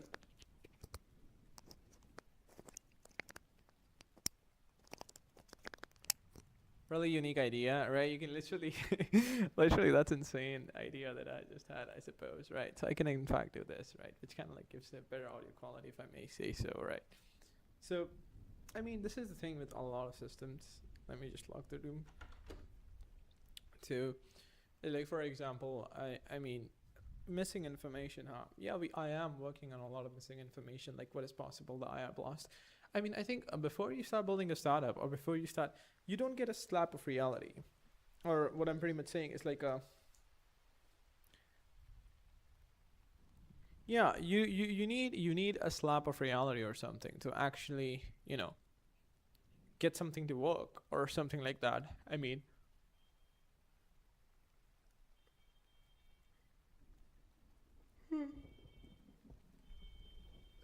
yeah. There's this one guy who built a website for in 265 days and he earns a monthly MRR of $1 million. I don't know if this app is gonna do $1,000 in MRR, right? But here's the thing: you would never know. Like this is the missing information. Like you'd never know how big the market that you're actually targeting is, how many people are willing to pay in the market. All of that, you just know that there's some pain exists and you're trying to solve that pain, and there is a high chance that people will pay for it. But it's just like YouTube videos, right? You never know until you build. But the thing with the build is like building part in itself. Like the fair is far more expensive than a YouTube video, right? Because a YouTube video is like you can iterate faster, right? And YouTube videos, but here you just can't iterate faster. But I think like the reason why I'm building this is because the meaning behind this, because I think this is far much more valuable than building a fucking YouTube video or something, right? In the long run. But I think components are getting like similar, right? So for example, in YouTube, you have editing, the position of lightning, you have different stuff like that. You need some headphones and mics like this to actually work through, and a lot of different stuff and voiceovers and stuff like that. I think that is like a part of YouTube too, I suppose. But here's the like, honestly, I don't know, but yeah, man, it's kind of like, but here the thing is like you understand distribution, how to actually distribution, how to build system, how to find a pain, how to monetize it, how to build software using AI or stuff like that and wipe code that, and you understand a lot of stuff like how to pick a market, how to pick variety, how to make it satisfying, how to actually like positioning, like how to position yourself in a spot where like people understand and get what you're trying to solve, right, in less than 5 seconds, and they understand it, kind of like buy your service, make it simple, make it fast. How do you do that, right? Because like people like platform guys, they cannot actually access what you're building in 5 seconds or something. How to actually solve complex problems, and because each time like a really complex problem, because building a startup is all about solving complex problem. Like you solve one thing, another thing arrives, you solve another thing arrives, and how to be most less or least hallucinative or something, like except you don't have data. If you think that you have data or you have understood it, that's the biggest problem, because some understandings or conclusion can never be made without data. And once you start actually thinking that you've built something or you understood something, then it's another runaway reinforcement loop of hallucination, right? So you think, okay, I think this is a big market, and I think this is that, this is this, and I'm gonna get jacked or something with this idea or something, and that's kind of like false, right? And you do need a slap of reality, which is another thing. I think slap of reality is one of the most beautiful thing a human can ever have, right? I mean, like, yeah, that's what everyone needs in their lives, a good slap of reality. I mean, from slap of reality, it pretty much means like an understanding of like whatever they're doing is bullshit, and this is actually what's happening and going on behind the surface, right? And sometimes the slap of reality happens out of fault in themselves. That means you haven't been slapped enough in the start to right now, so something like that. But yeah, that matters a lot more than you can possibly think of. I think a judgment matters too much here. Like even when I'm building the software, I need to know what is the most dominant variables are, and then we have a scaffold intelligence like AI. AI becomes a really awesome source, man. AI is literally one of the most insane things humanity have ever created. Right? It's one of the best ways to learn. It's one of the best ways to iterate. It's one of the best ways to gather information. It's one of the best ways to do a lot of stuff. It's one of the best ways to actually challenge your thinking. It's one of the best ways to, without any exposure or social failure, right? And without actually overworking or something. Like I get a lot of information easily. That's why, if you are building something that requires a lot of information, AI is one of the best things to actually do that, because you can start from any position and you can gather all the information really insanely fast and get shipping and doing things faster and faster and faster. This is another thing, I suppose. Yeah, because a lot of time you don't have information of what is working, what is not working. If you are in an industry and you're not using AI, that means iteration speed is going to be much more lower. If the iteration speed is slower, then the feedback latency is like really slow. That means you're going to become maladaptive and not going to adapt to what is actually true or not, because information is what makes you adapt to the right things or something like that, if you get what I'm trying to say. Right, so yeah, that's another thing I suppose the AI is done efficiently well. Though I wouldn't say they're godsend, because they kind of hallucinate sometimes, so that's a big problem. But then again, yeah, you can't let them do the thinking for you, I suppose. But sometimes I'm really telling you, their answers are so insanely beautiful. Like sometimes they outsmart geniuses, man, because of the priors they're built. So if you have a right communication or something, and if you give just good enough information or something to AI, it can actually, work out itself efficiently well. And I think what reality is most about is about trade-off. Build a business, start a YouTube channel. Some gains in there, some lows in there. Startup can fuck you over, but startup can make you insanely rich, without working at all. Right? The app works in the background. Oh man. I think about yeah. Now that you think about it, nothing is predictable, honestly. This is another thing that I'll tell you. In the long run, things are predictable to some degree, because trends tend to not change, right, that easily. But it's insanely unpredictable. A future of one person is kind of insanely unpredictable. But then again, if they are locked into a stabilizing loop for a long time, it is kind of predictable. But they can change over time, and people do change all the time, right? So if my mother, for example, if my mother had been doing a household work for the last 20 years, then the chances of her pivoting now would be insanely low, right? Or chances of that kind of pattern dying would be insanely low, because for 20 years it has persisted or something. And my father is working for the last 20 years, the chance of that's going out is also low, man. Right. I mean, I don't know at this point, but yeah.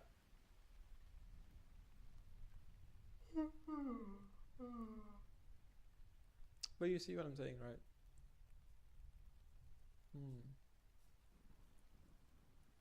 Today my brain is generating a lot of predictions. A lot of predictions.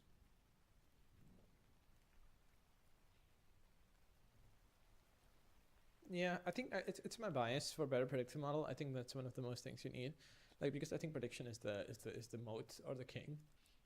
I suppose. And what is the moat? What is the talk about the moat? I mean, from ChatGPT, I've heard the word moat again and again. It's something that what is your moat? What is something that other people? Yeah, what does it mean by moat? That's compressed. Let me just check that real quick. Okay, guys. Let me just check that real quick.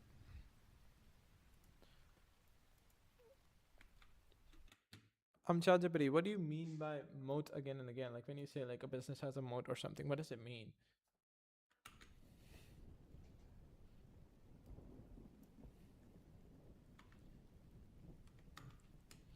Now ChatGPT will generate, and I think I can actually turn this on and turn this off, because this is generally useless now. So let's just put this aside.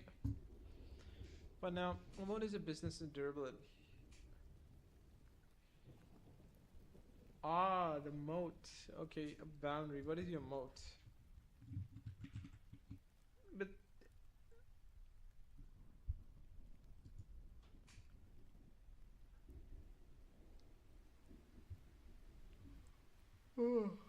I see.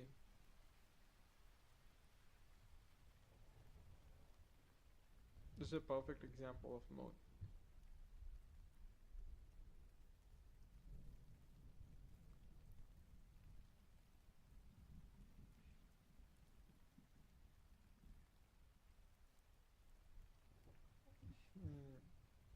I see.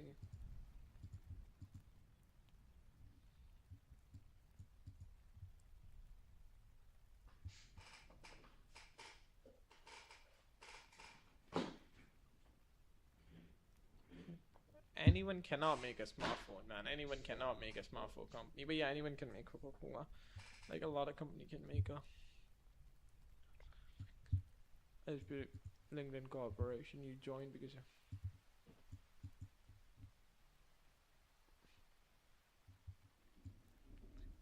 believing.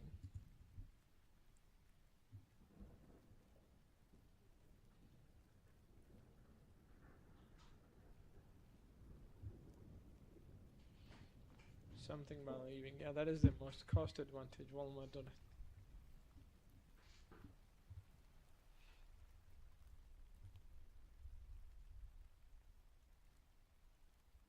Proprietary data technology. Situation the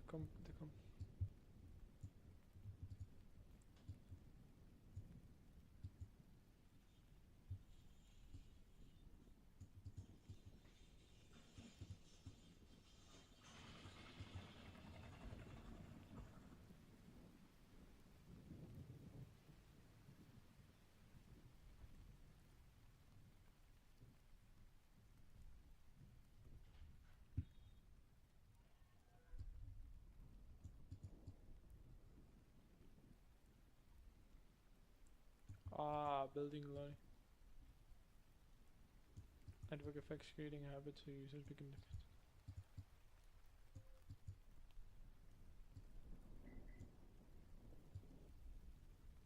convinced.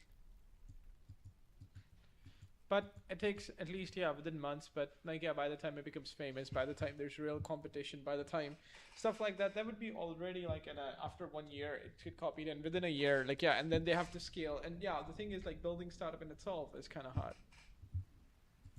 Yeah, people can definitely copy the app, but then again, like the thing with the startups and stuff like that is like people have a really hard time, like a really hard time building a startup by themselves. They have to advertise it, they have to do all the different kind of stuff. So like it's not easy, and they have to understand all the things they're building or something like that. So you see what I'm trying to say, right? But yeah, someone from that industry could actually definitely create this app in 3 or 4 months, and then like advertise it and do all the different kind of stuff. But then again, it's not as simple because like, yeah, I mean, a lot of things are copyable, but copying a startup in itself is not copyable. But yeah.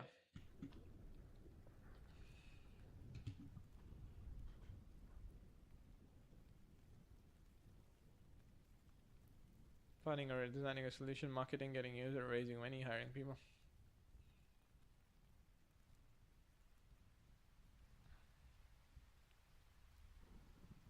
10,000. A large company sees it's working. Have engineer, they have marketing team, they have millions of customers, they have relationship.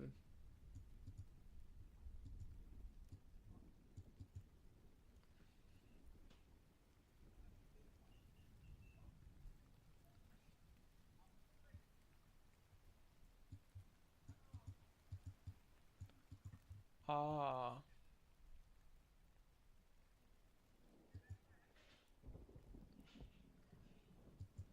Peter Thiel is also kind of a billionaire daddy or something. PayPal, Technology Desert Fund, Facebook,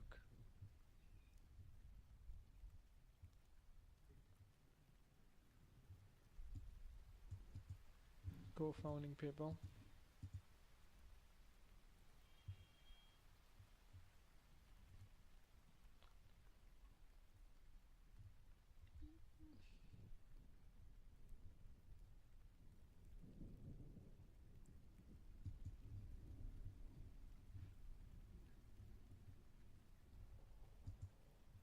The PayPal mafia.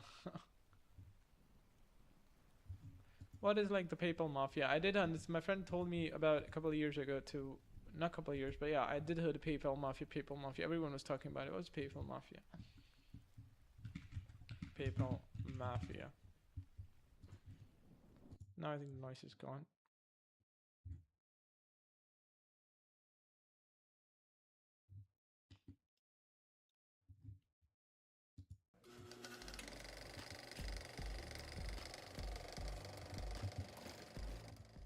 Like all great origin stories, the PayPal Mafia is an origin story that deserves to be told and retold. From social media to the auto and aerospace industries, the impact of the PayPal Mafia is amazing, serving as a launchpad for pilots. A Palm Pilot was a specific kind of a device called a person. PDAs were cutting-edge handheld PCs with the ability to connect to the internet. They were truly awesome for the time, and they were getting popular by the late 1990s. And it was in 1998 when Peter Thiel and Max Levchin decided to develop technology to allow person-to-person payments via the use of PDAs, namely Palm Pilots. Back in those days, sending money to someone was inconvenient compared to today. You were limited to cash or writing a check, and if you were far apart, you had to send it through the mail. Over the years, credit and debit card infrastructure expanded, but they were only limited to merchants. So, with Thiel and Levkin's idea, people could beam money from one another through an app on their Palm Pilots, essentially creating a digital wallet. Thiel graduated from Stanford and worked as a lawyer and was a former derivatives trader in New York before he moved back to San Francisco to start a hedge fund. Upon his return, Thiel delivered a guest lecture at Stanford, and that's where he met Levkin. And Levkin, he migrated from the Soviet Union to Chicago when he was 16 in 1991. He went on to the University of Illinois, where he studied to become a computer scientist. After college, he founded an automated marketing software company called NetMeridian, which he ended up selling to Microsoft. Several weeks after they met, Thiel and Levkin came up with the Palm Pilot person-to-person payment idea and founded the company called FieldLink, which changed to Confinity shortly after, Confinity being a fusion of the words confidence and infinity. And then meanwhile, another entrepreneur in the name of Elon Musk had a similar plan, but he wanted to create an entire online bank. Musk was a child prodigy from South Africa, and he taught himself how to program computers at around age 10 to 12. In fact, at the age of 12, he developed a video game called Blastar, and he sold the code of that game for $500, which is around $1,300 today. And by February 1999, at the age of 27, he sold his first startup called Zip2 to Compaq for $307 million, and he received $22 million for that deal. And a month later, Musk and his friend and business partner Greg Khoury founded X.com, the first online bank. Musk quickly assembled his team that included Harris Fricker, who brought extensive knowledge of the banking industry.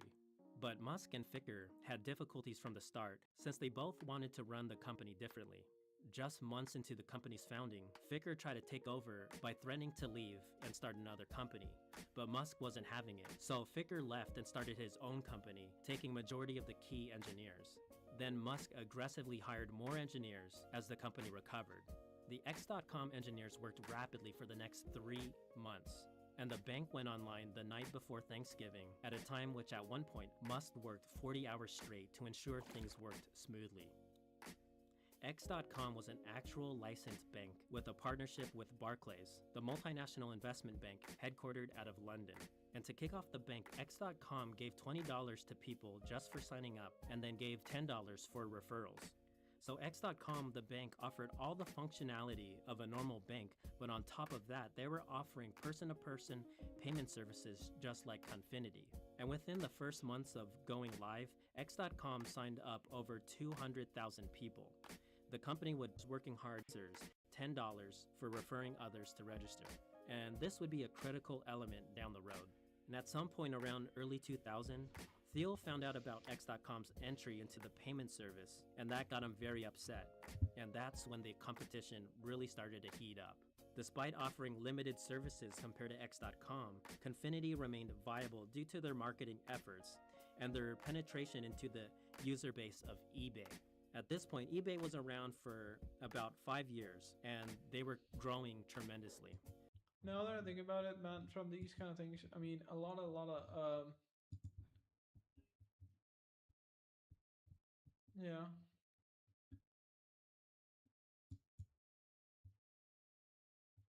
Yes.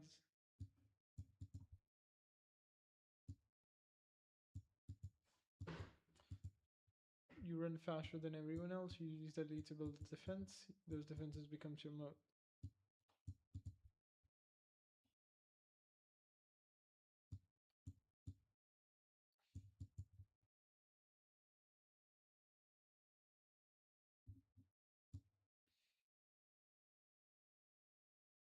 But I think I'm not gonna do this for my lifetime, so I never don't have to think about moat or something.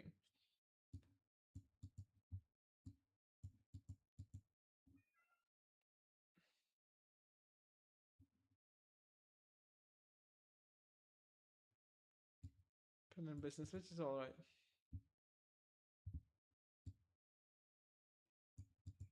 And not easily reproduce. Yeah, the more the partnership you have and the more integrated it comes with their platforms, over there easier something the better it gets for you. So that means at the end of the day, it's more of a partnership rather than they copying you or something. So, yeah. So they give you $1 for every customer that they buy or something like a partnership or something like, yeah. But of course, they cannot distribute it to 100 million users overnight. I mean, yeah. So that is another thing. They just can't. I mean, but yeah, we can ask for the companies to make their IPOs openly or something, and then we can detect that and get pick them dividends or something. So that's like their another money source or something. Like yeah, a deal. PayPal Mafia, yeah. So they create a lot of. By the year 2000, eBay had over 10 million users, exploding from just 2 million from the year before, and they were hosting an average of 3 million auctions per day. And eBay users were the perfect fit for the person-to-person payment services offered by Confinity and X.com. You see, most eBay users didn't sell enough items to qualify for merchant accounts required to accept credit cards. They were merely regular people selling things. Before person-to-person payment services, buyers had to mail checks or do money orders, and this added about a week to the waiting period before the seller could receive the money and for the buyer to receive the item. And when Confinity realized the potential with eBay, they shifted all of their marketing efforts into targeting eBay users. Their engineers developed an auction logo insertion tool, which allowed eBay sellers to add an HTML PayPal logo to their auctions and help them earn the $10 referral bonus. Naturally, once X.com noticed Confinity targeting eBay, they filed right behind them, pushing their own HTML logo, and this started a battle for growth on the auction site. And then in May 1999, the battle became a battle royale when eBay acquired a credit card processing company called BillPoint so that they too can benefit from person-to-person transactions. And it was their platform that the users were on after all. And in response to all this competition, Confinity came up with an idea that was both brilliant and risky. They started a charity bot that would spider into eBay looking for certain types of auctions, but before bidding, the bot would let sellers know that it's purchasing items for charity, and if they won the item, the seller would need to sign up for PayPal. This bot was so important, Levkin himself took on the development. And then for a period of time, there was a spending war between Confinity and X.com, while the aftermath of eBay's purchase of BillPoint was looming on the horizon. But the battle was short-lived. And the story goes, Confinity's PayPal had the biggest following on eBay, but they were running out of money quickly, spending $100,000 per day on awards for customers, while X.com was not as popular, but they had plenty of available cash to spend. On the same month, eBay launched into the person-to-person payment service market with BillPoint. Confinity and X.com decided to join forces and merge into one company on March 2000 under the name of X.com. The merger resulted in Thiel becoming Senior Vice President of Finance, and Levkin remained the Chief Technical Officer. And then Bill Harris was brought on board to become CEO because he was a big name once the CEO of Intuit, the company behind Quicken and QuickBooks. And then Musk, being the biggest shareholder, became chairman of the company. Although the company took the name of X.com, they understandably retained the PayPal service branding. And then, along with the sweeping changes in the leadership roles, there were major changes in the structure of the entire company. What used to be two nimble, creative startups became one slowing, bureaucratic company under the new CEO Harris' direction. And this change would start a rapid whirlpool of dramatic events. You see, after the merger, the new strategy was to target PayPal customers for signing up for X.com's bank accounts. But after 2 months, they didn't make any progress with this strategy, and the company was losing money fast. And Thiel disagreed with Harris from the beginning and blamed him for the company's issues. Harris wanted to start charging people who sent money to others, but Thiel opposed the idea because it went against PayPal's sender-friendly business model. Thiel also got pissed off when he found out that Harris used $25,000 of the company's funds to make a political donation. A short while later, after securing $100 million in financing, Thiel resigned as executive vice president. After Thiel's departure, Musk heard the complaints from other executives about Harris' direction for the company. Determined to right the ship, Musk called an emergency board meeting to oust Harris and to take control of the operations, and the board members sided with Musk, who became CEO of the new merged company. Musk then turned over his position as chairman to Thiel. You see, there's a lot of big problem. I see. I think there's a biggest problem with big companies that I do agree is that they take a lot of time. I mean, like, yeah, some companies work fast, but a lot of time there's so many different people voicing out so many different opinions. I mean, I was just like right now watching through the incredible story of PayPal mafia, right? And what I did realize, a lot of time companies are competing, which is kind of common that they should be competing. But what I did realize, some companies had some advantages, some companies had other advantages, and when they combine, they become companies with big advantages. But then again, when they combine, they have different people with different mindsets, with different focusing on different things, and that's why bigger companies has this big problem of cooperation. Half of the time, they're just fighting them themselves, planning what to do and what not to do, or stuff like that. Right. It's like there's not someone like they do not execute fast enough to get feedback fast enough. I mean, it's not like there's some central ruler. It's like everyone, like, yeah, everyone voicing out their opinion, and then you have to make everyone believe of like whatever that you're saying is like worth the procedure or something. Like, and that just adds to so much, problematic things.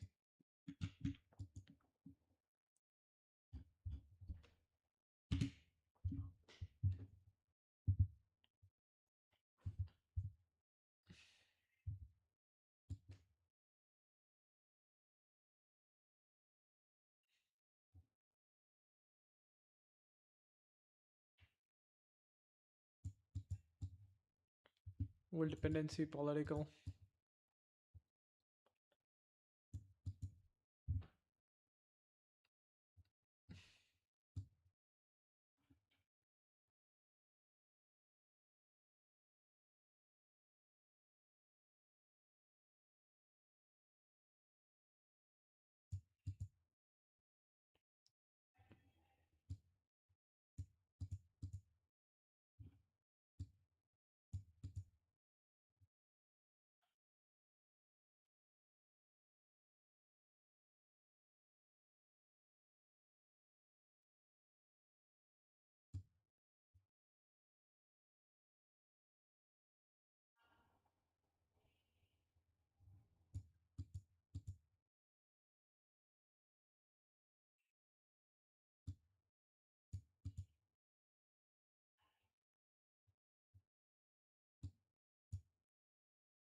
Hey, don't connect everything to my AC idea.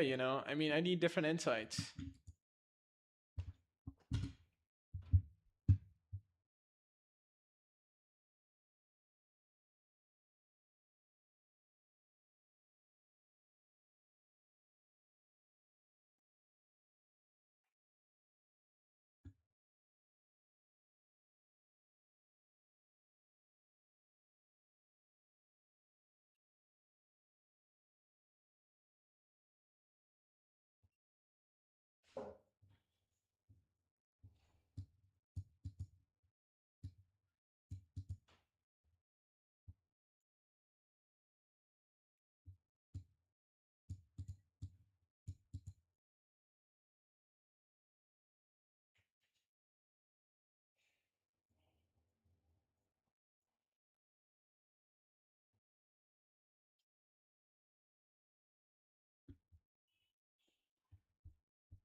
coordination breaks which down. was a move that would help I'll come mend back the from the damaged washroom in morale. 1 minute. And amongst all the drama with X.com, eBay's bill point was positioning itself to be a formidable nemesis to X.com.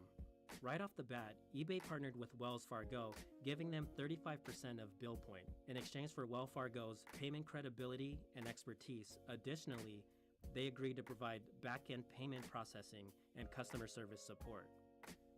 eBay also made it easier for sellers to add the bill point logos on their auctions, essentially making it harder for sellers to add the PayPal logos. Another tactic eBay pulled was creating a rule that third-party payment logos could be no larger than 88 pixels, which shrank the PayPal logo to 1/4 of its size. On top of that, eBay had free listing days for all sellers that included BillPoint as a payment option. Despite eBay's efforts, X.com's PayPal continued to grow, but the company was dealing with issues besides eBay at the same time. First, the company was still losing a lot of money. By June 2000, they had an unsustainable burn rate of $10 million per month and growing. Another issue was that since PayPal's user base was growing so large, X.com had to upgrade to a new platform, as the original website that Levkin built was designed for up to 2 million accounts. And the problem was with the new platform. You see, Levkin and the Confinity engineers built PayPal on an Oracle platform, and that is what they were familiar with. Musk and the X.com engineers, on the other hand, built their site on a Windows NT platform. Musk decided that the new scalable version of PayPal would be built on the Windows NT platform, and that really added tension with Levkin and a lot of former Confinity engineers. On top of those issues, X.com had to deal with major cases of fraud. Tech-savvy criminals, largely from the Russian and Nigerian mafias, used PayPal to directly gain cash from stolen credit cards. And this hurt X.com since the victims were allowed to make the merchant liable for the unauthorized use of those cards. One fraud ring alone cost X.com $5.4 million in a 4-month period in the year 2000. So Musk, as CEO, was facing all of these issues on top of competing with the mighty eBay. But his fate as CEO was sealed from none other than differences over branding. Musk was adamant about phasing out the PayPal name and completely using X.com as the face of the company. It was rumored throughout the company that a big part of Musk's gravity towards the name was because he paid $1 million for the rights to the X.com domain. When the time came that Musk instructed to phase out the PayPal name from the company's website, many employees were upset. And it just so happened that Musk gave the instructions before he left for a vacation to the Sydney Olympics. And while Musk was on vacation, David Sachs, an executive with the company, refused to change the website. Further, he and other executives threatened to resign to the board unless Musk was removed from CEO. An employee loyal to Musk caught wind and tried to reach him, but it was too late, and the board voted Musk out as CEO. Musk tried to speak to the board members to retain his position,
I think it's not just me, but company never escapes the being an animal or tribe, right? If you have these people who generate billions in revenue, if not billions, at least millions back then, if they're fighting like kids, you can pretty much imagine. Yeah, you can pretty much imagine, man, that yes, that yeah,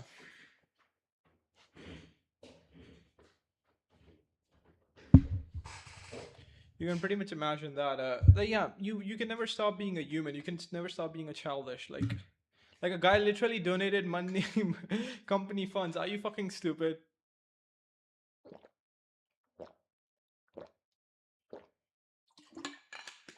To charity. I mean, like, is your religious identity that important or something? Fucking stupid.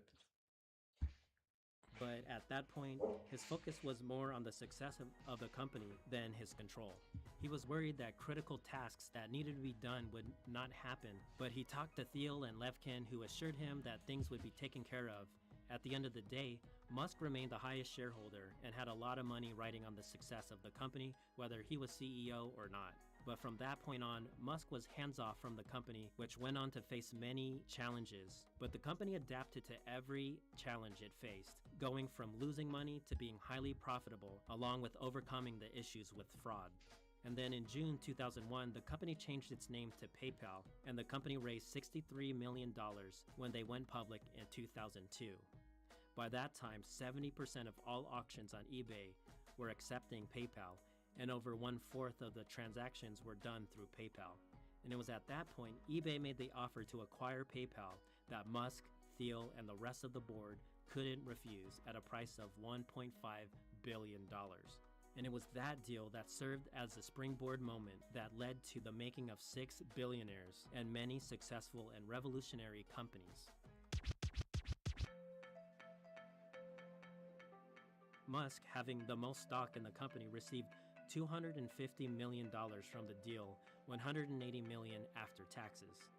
He used the money to start a handful of revolutionary companies such as SpaceX, the leader of commercial space, which recently completed the development of the most powerful operational rocket in the world, a company that has plans to develop the BFR, the incredible launch vehicle that will allow humanity to colonize Mars, along with plans to become a worldwide internet service provider. Musk also founded Tesla, a company that is bringing electric vehicles to the masses, one Model 3 at a time. Along with these companies, Musk recently founded Neuralink that hopes to develop a neural lace. Musk also founded the Boring Company, which is an infrastructure and tunneling company that helps to take urban transportation into the third dimension, helping out with traffic problems that are plaguing the cities in the United States and beyond. And today, Musk is worth around $21.3 billion. And then Thiel earned $55 million from the That eBay just deal. was Being 80 a years financial ago. and Now he's $1 trillion. Now he's a trillionaire. Damn, I want to be that rich. Even more so.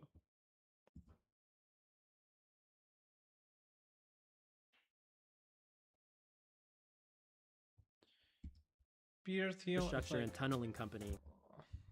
Thiel also founded Palantir Technologies, a software and services company which specializes in big data analytics, a company that employs more than 2,000 people. Today, Thiel is worth around $2.5 billion. And then Reid Hoffman was the executive vice president by the time eBay purchased the company. After leaving PayPal, Hoffman went on to co-found LinkedIn, the world's largest professional networking site, with over 562 million users, encompassing over 200 countries and territories worldwide, and is the 34th most visited site in the world. Accounting for his stake in LinkedIn and other investments, Hoffman has a net worth of $3.3 billion. And then Luke Nosek was vice president of marketing and strategy at PayPal. He and Thiel went on to start a San Francisco-based venture capital firm called the Founders Fund. He was actually the first institutional investor in Musk's SpaceX, and today he's worth around $1.2 billion. There's Ken Howry, who was PayPal's chief financial officer. He went on to co-found the Founders Fund with Nosek and Thiel, and today he's worth around $1.5 billion. And then on to Jeremy Stoppelman, who was vice president of engineering at PayPal. He went on to co-found the popular crowdsourced review site Yelp with fellow PayPal employees Russell Simmons and Max Levchin. Today, Yelp has over 100 million unique visitors between its internet and mobile platforms. Finally, there's Jod Karim, Chad Hurley, and Steve Chen, who all work together at PayPal. They went on to found a video sharing site called YouTube, the second most popular site in the world behind Google, where the world spends 1 billion hours every single day. So when you see the news of SpaceX's latest achievements in space, when you see a Tesla gracing the highway, or when you log into your LinkedIn account, read a review of a local restaurant on Yelp, and every video you watch right here on YouTube, now you know that their origin stemmed from the incredible story of the PayPal Mafia. Damn.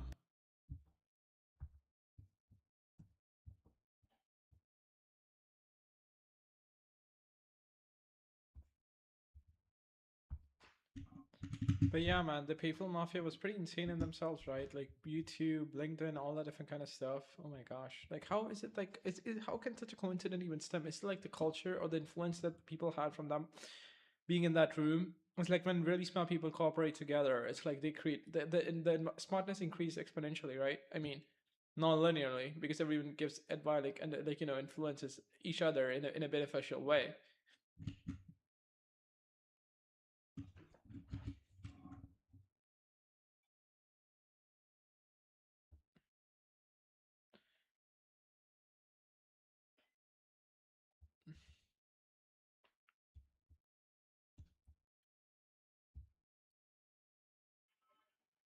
Okay.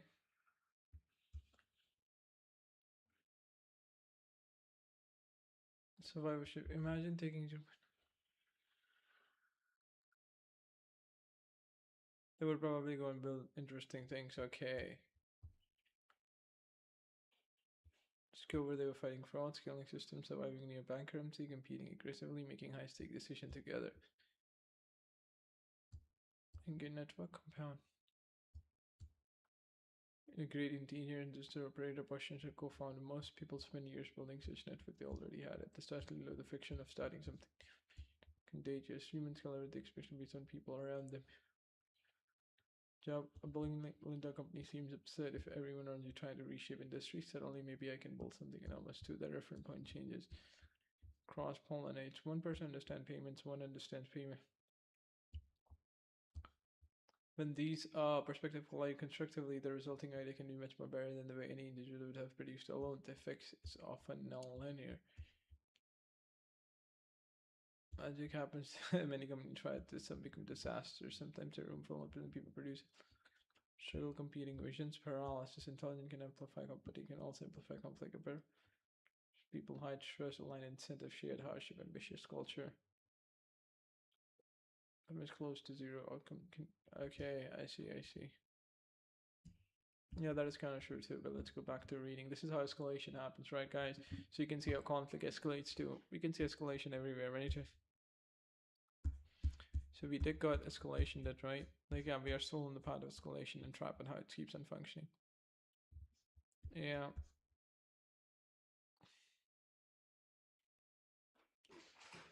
A ritual in which those who have the most give away many of the possession to those who have the least. There are many devices to break the loop of the rich getting rich and poor getting poorer, tax loss. I don't ever want this to kind of like end because I am not poorest. But yeah, if I was a poor, I would definitely want that to end. But yeah, no one really cares a shit. Me to bleed to tax the rich at higher.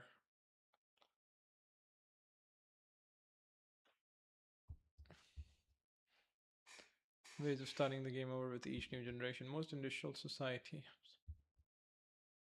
These aren't working on success to successful and how to keep everyone in game. Culture and redistribute wealth through the social standing of the gift giver. May derive from simple morality. Okay.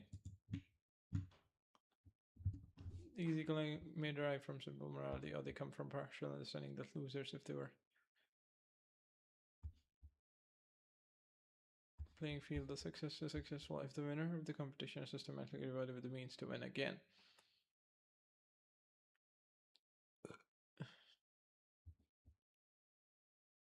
The winners eventually take all.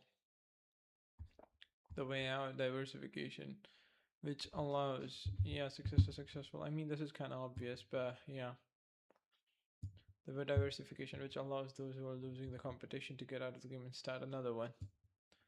Strict limitation on the fraction of the pie. Anyone win. They remove some of the strongest player, increasing advantage of the weakest policy. Next round of competition, yeah. Shifting the burden to intervene or addiction. Now this is another one that we are getting into. You get some sense of what an incredible downside spiral we are in.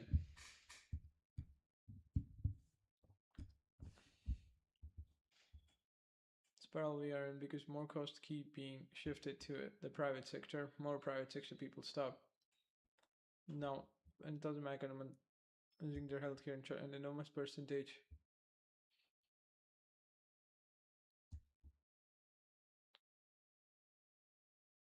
Unfair child investment program, raise tax.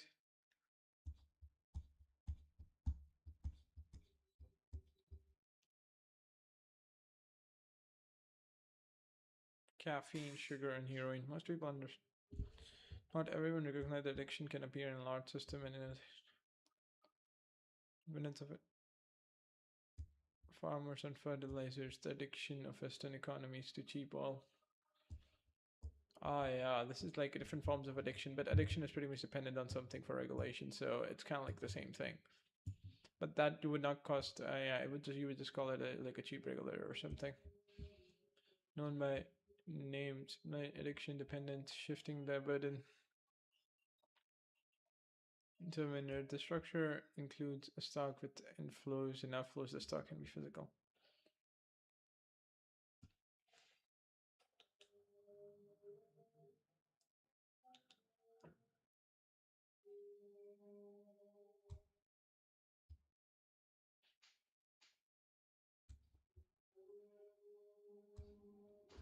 Actual state of the stock to determine what action to take. So you are a young boy living in a land of famine or war. And feel is this huge discrepancy between your desired and actual state, and there are very few. Like I think discrepancy is like you need to reduce uncertainty, and I think that discrepancy also happens there in variational free energy, which you constantly try to reduce. There are few possible options available for closing the gap. Right, so there's only a few possible state transitions that you can do to actually reduce the variation of free energy in your head or something. But one thing But one thing you can do is take drugs. The drugs do nothing to improve your real situation. In fact, they likely make it worse, but the drugs quickly alter your perception of your state, numbing your sensing and making you feel tireless and brave. If you're running an ineffective company and if you get the government to subsidize you, you can go on making money and continue remaining a respected member of society. Or perhaps you are a farmer trying to increase your fertility to get bumper crops without doing anything to improve the fertility. The trouble is that the state created by intervention don't last. The subsidy spent, the fertilizer is consumed or washed away. Example of defensive borders if the system's about. Always easily. Families not always easily, so yeah, I mean, yeah. Who doesn't want to be accepted, loved by families? Who wants to be alone?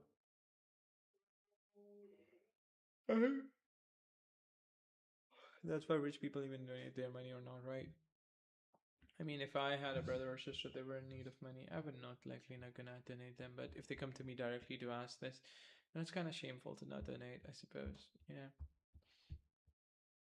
No longer have space, the time, the skills, or the willingness to care for them.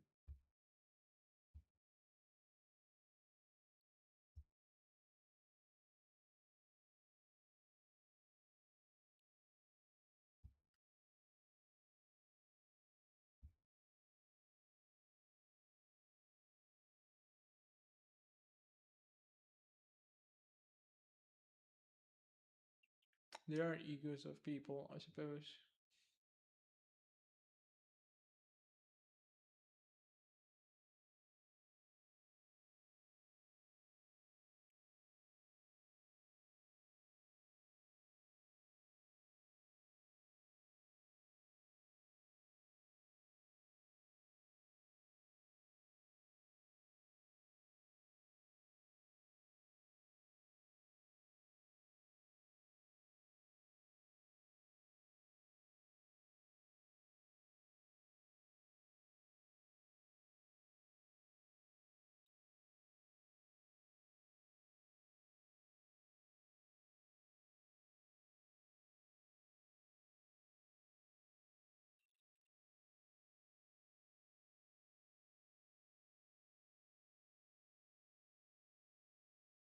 fucking moron. Just remember just remember something. I was thinking about it. A fucking moron.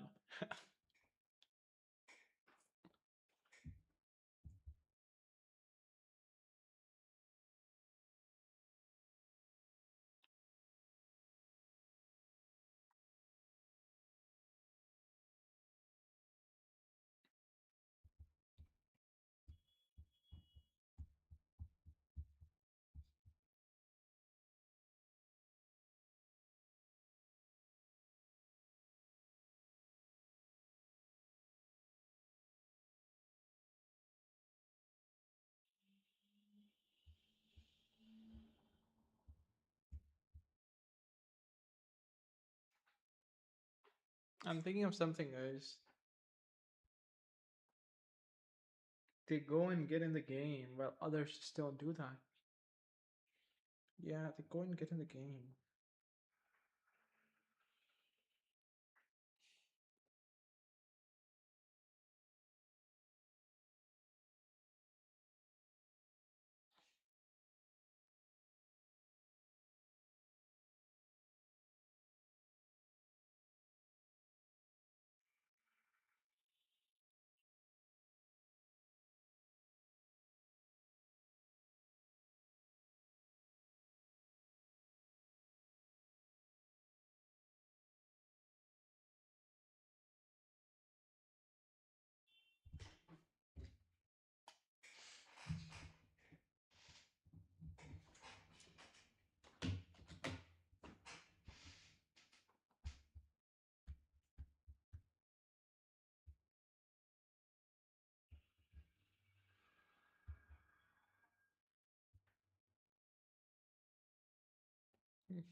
Fucking moron.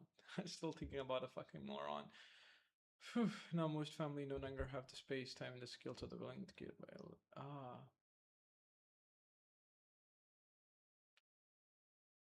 Social security, retirement communities, nursing homes. No, yeah. Dependency and burden shifting systems that found long distance shipping was carried by railroad and so.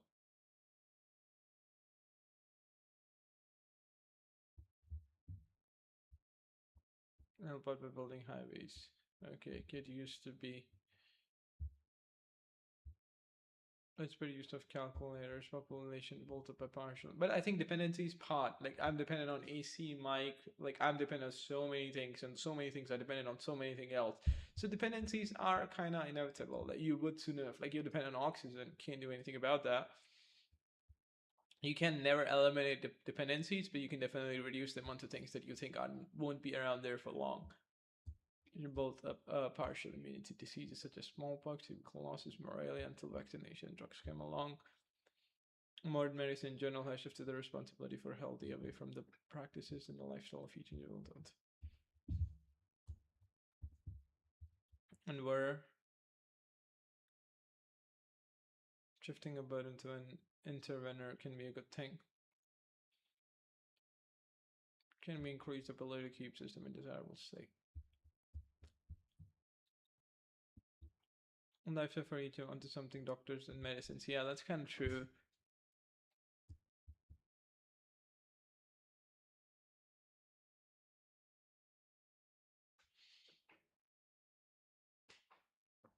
Drugs came along, yeah.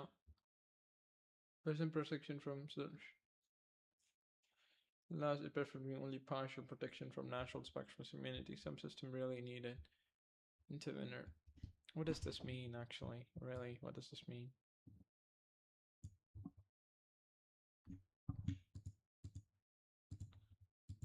Like someone to intervene? Like what does that mean? Literally.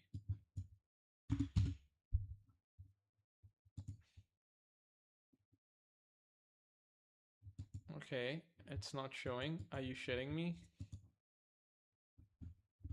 Okay, there's no definition.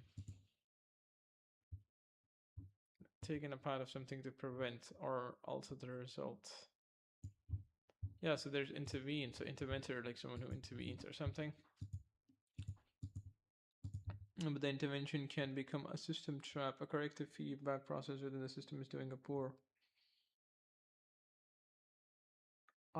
job of maintaining a well-meaning or efficient. That's why, for example, you want to understand information and you watch YouTube videos, but then again, it kind of like disrupts your ability to actually read and understand something by yourselves, right? And like yeah, on YouTube, people optimize for views, so it's like intervention, like yeah, is doing a poor like job. Like yeah, sometimes corrective feedback and fuck you. Well, a well-meaning and effective inventor watches the struggle instead.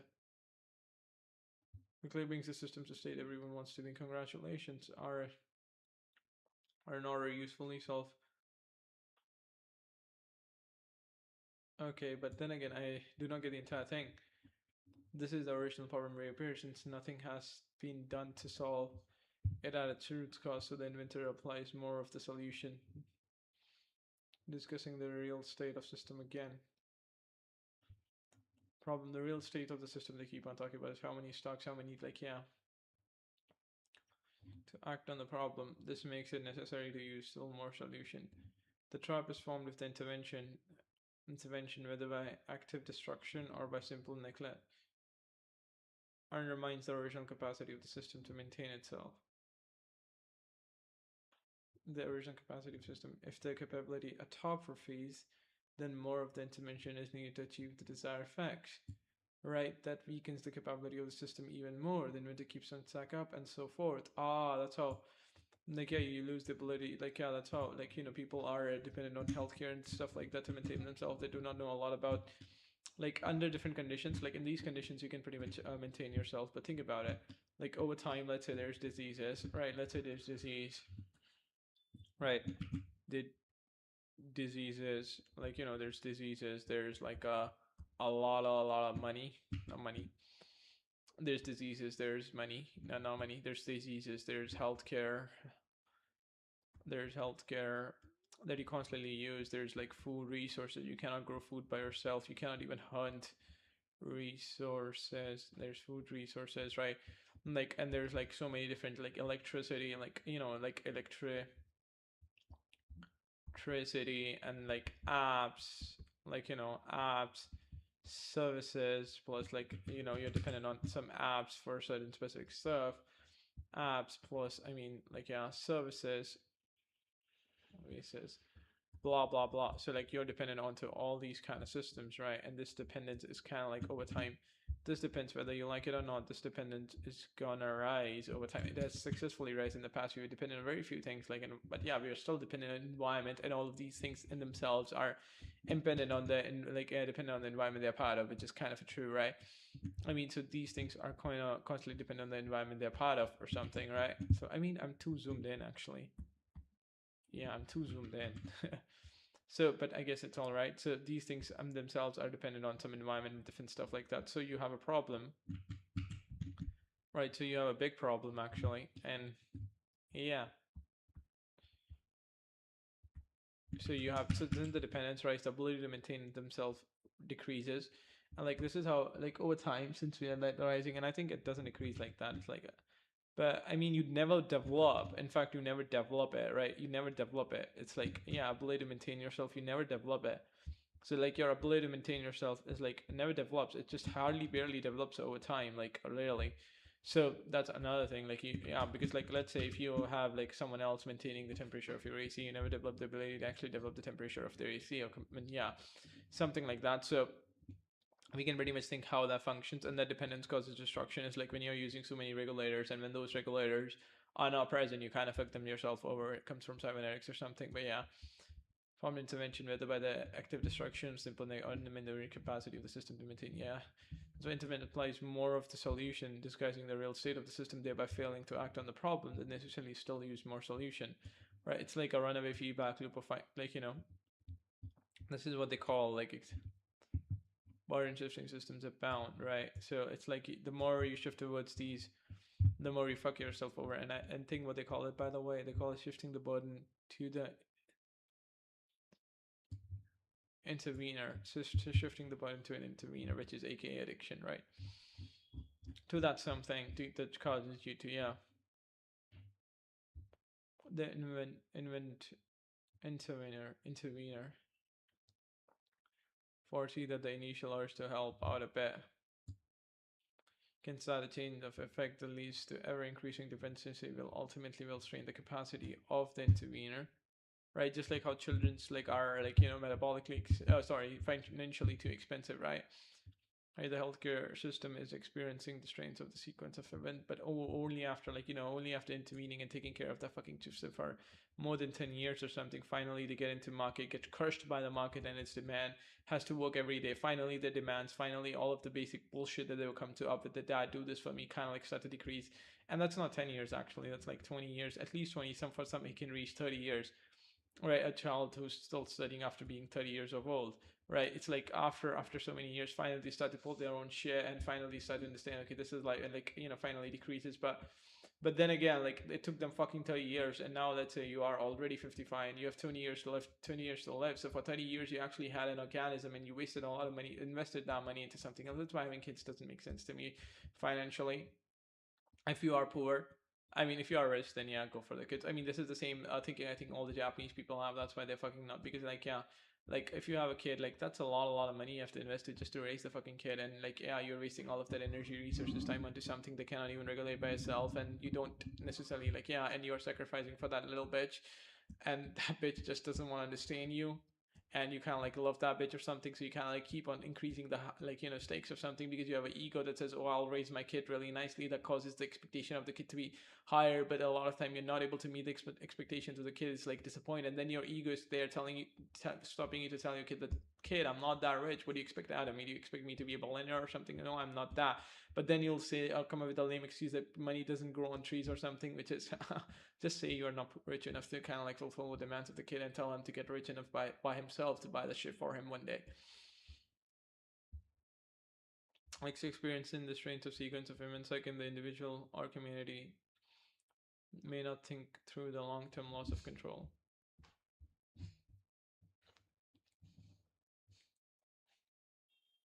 Intervener.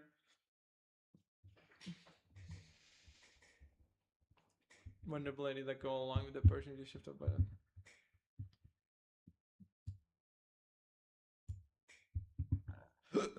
Sorry. You become addicted. Stuck into an addictive action, the more you are stuck into it again.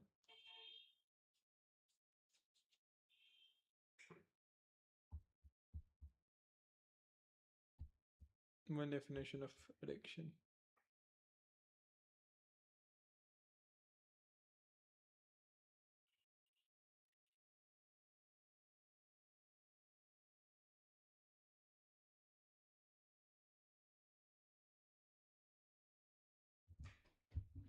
Yeah. But it's just the regulator integrity is really low.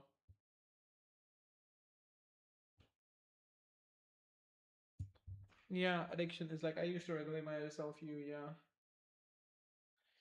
to a system of the problem. I mean, yeah, I mean, like addiction to dependencies and being alone, because I did used to do that in the past, right? Like isolating myself. Oh, I have it. And that isolation creates worse results because it makes you dependent on all these kind of substances for you to feel stable or stuff like that. This in itself is kind of like a big problem.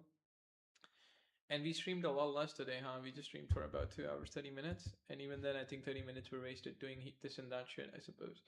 So and like a lot more things because we were thinking about things. I mean, like, yeah, we hardly read for about 50 minutes. Addictive policies are insidious policies because they are so easy to sell or simple to fall for. Yeah, like you have so many. I do also have a lot of addictions, I suppose, here at this point in life. Right, like going to buy AC or something. Like, yeah, are insects threatening the crop rather than examine the farming methods, the monoculture, the destruction of natural ecosystems led to the peak outburst, just apply pesticides.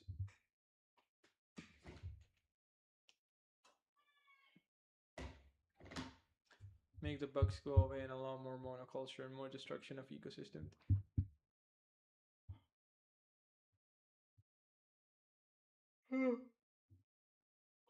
That have led to the pest outbreak, just apply pesticides. That will make the bugs go away and allow more monoculture, more destruction of ecosystem. Bugs in greater output requiring more pesticides in the future, right?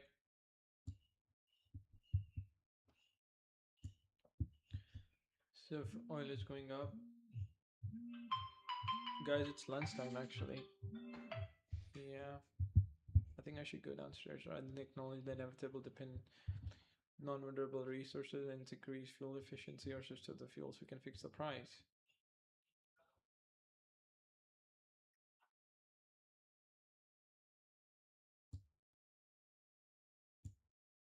The pretend that there's nothing is happening and go on burning oil, making depletion problem worse. When the policy breaks down, we go on war for oil or find more oil. Like a drunk ransack the houses in hopes of bottle, we can pollute the beaches and with the last wilderness area searching for just one with big deposit of oil. Breaking an addiction is painful. It may be physical pain of heroin withdrawal,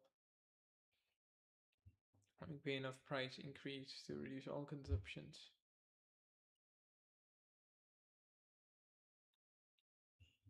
Painful. Physical pain of price increase to reduce all consumption or the consequences of pest invasion or natural predator population.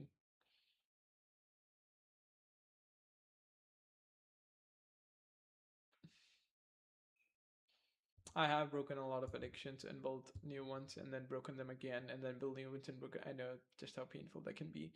Like right now, going 2 hours gym, working out regularly, reading every day, building a startup. Like that was not me about a year ago, right? Definitely not me 1 year ago.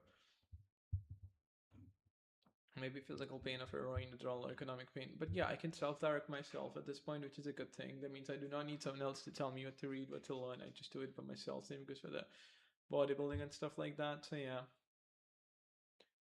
pain of price increase to reduce oil consumption or consequences of pest invasion while naturally predator populations are restoring themselves. All means finally confronting the real. Retired states of the in taking the actions that addiction allow one to put off. But addiction makes the state of the system even worse. Sometimes withdrawal can then gradually negative policy can be put in the first place to restore the minimum of turbulence. Self-image with the home installation and high mileage car to reduce oil expenses, and crop rotation to reduce crop vulnerability to pest. Sometimes there's no way out but to go cold turkey and just be the pain. Ah, man. Yeah, right. The worth well to get back to an unaddicted state. It's worth, but it's far more addiction in the first place. Yeah, yeah. Just someone did never told me that. My parents weren't smart enough to tell me the phone can be addictive, and it can destroy the future straight transition that I would ever want to take, like immensely or something. Like yeah, a game player never earns money. Like yeah, they may earn money. I'm not saying they may never earn money or something, but yeah, you get the gist. I think there's only a few things that can actually make you a billionaire. Right, investing is one of those things. So if you're into those games, like yeah, and then there's like building businesses is another one of those things, right? These are the only things that can get you into $1 billion, I guess. Majority of the thing like doesn't do or allow you to do that or achieve that. The problem can be avoided upfront by intervening in such a way as to strengthen the ability of the system to shoulder its own burdens. Upfront by intervening in such a way, because the dependence kind of is gone in reinforcing loops, and over time dependence skyrockets. Addictions are really one of those things, I guess. Upfront by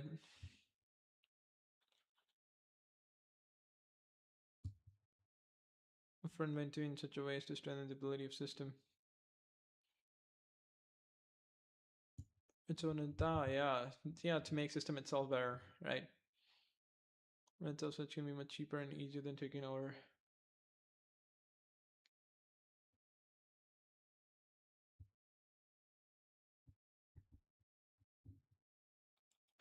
Natural correction mechanism failing.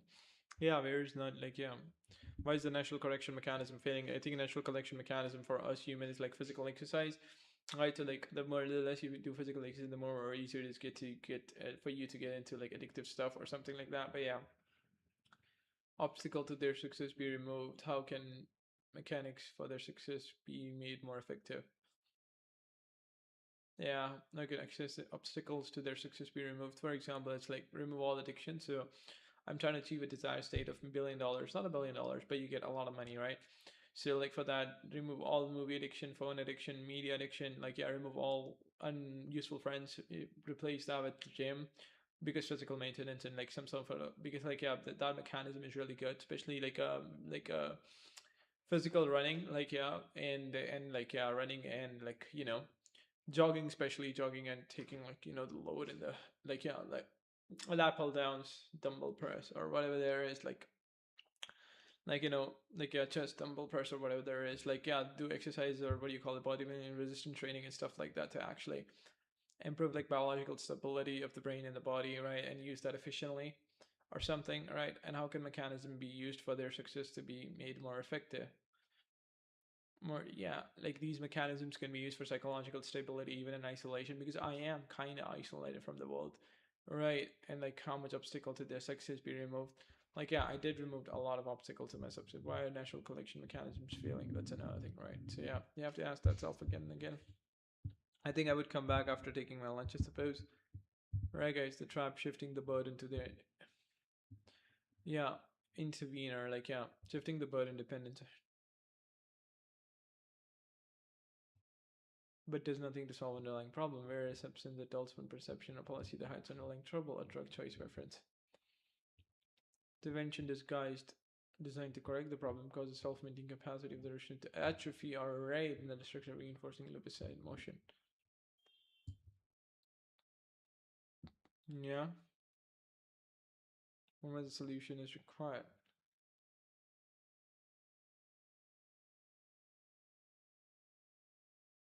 to maintain its own desired state.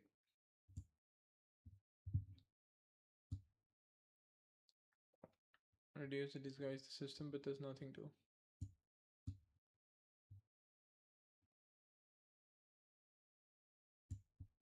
Yeah, I am feeling hungry at this point. It's just afternoon, the way out. Best way to this trap is to avoid getting in, be aware of the system revealing or the system delaying policy or practice.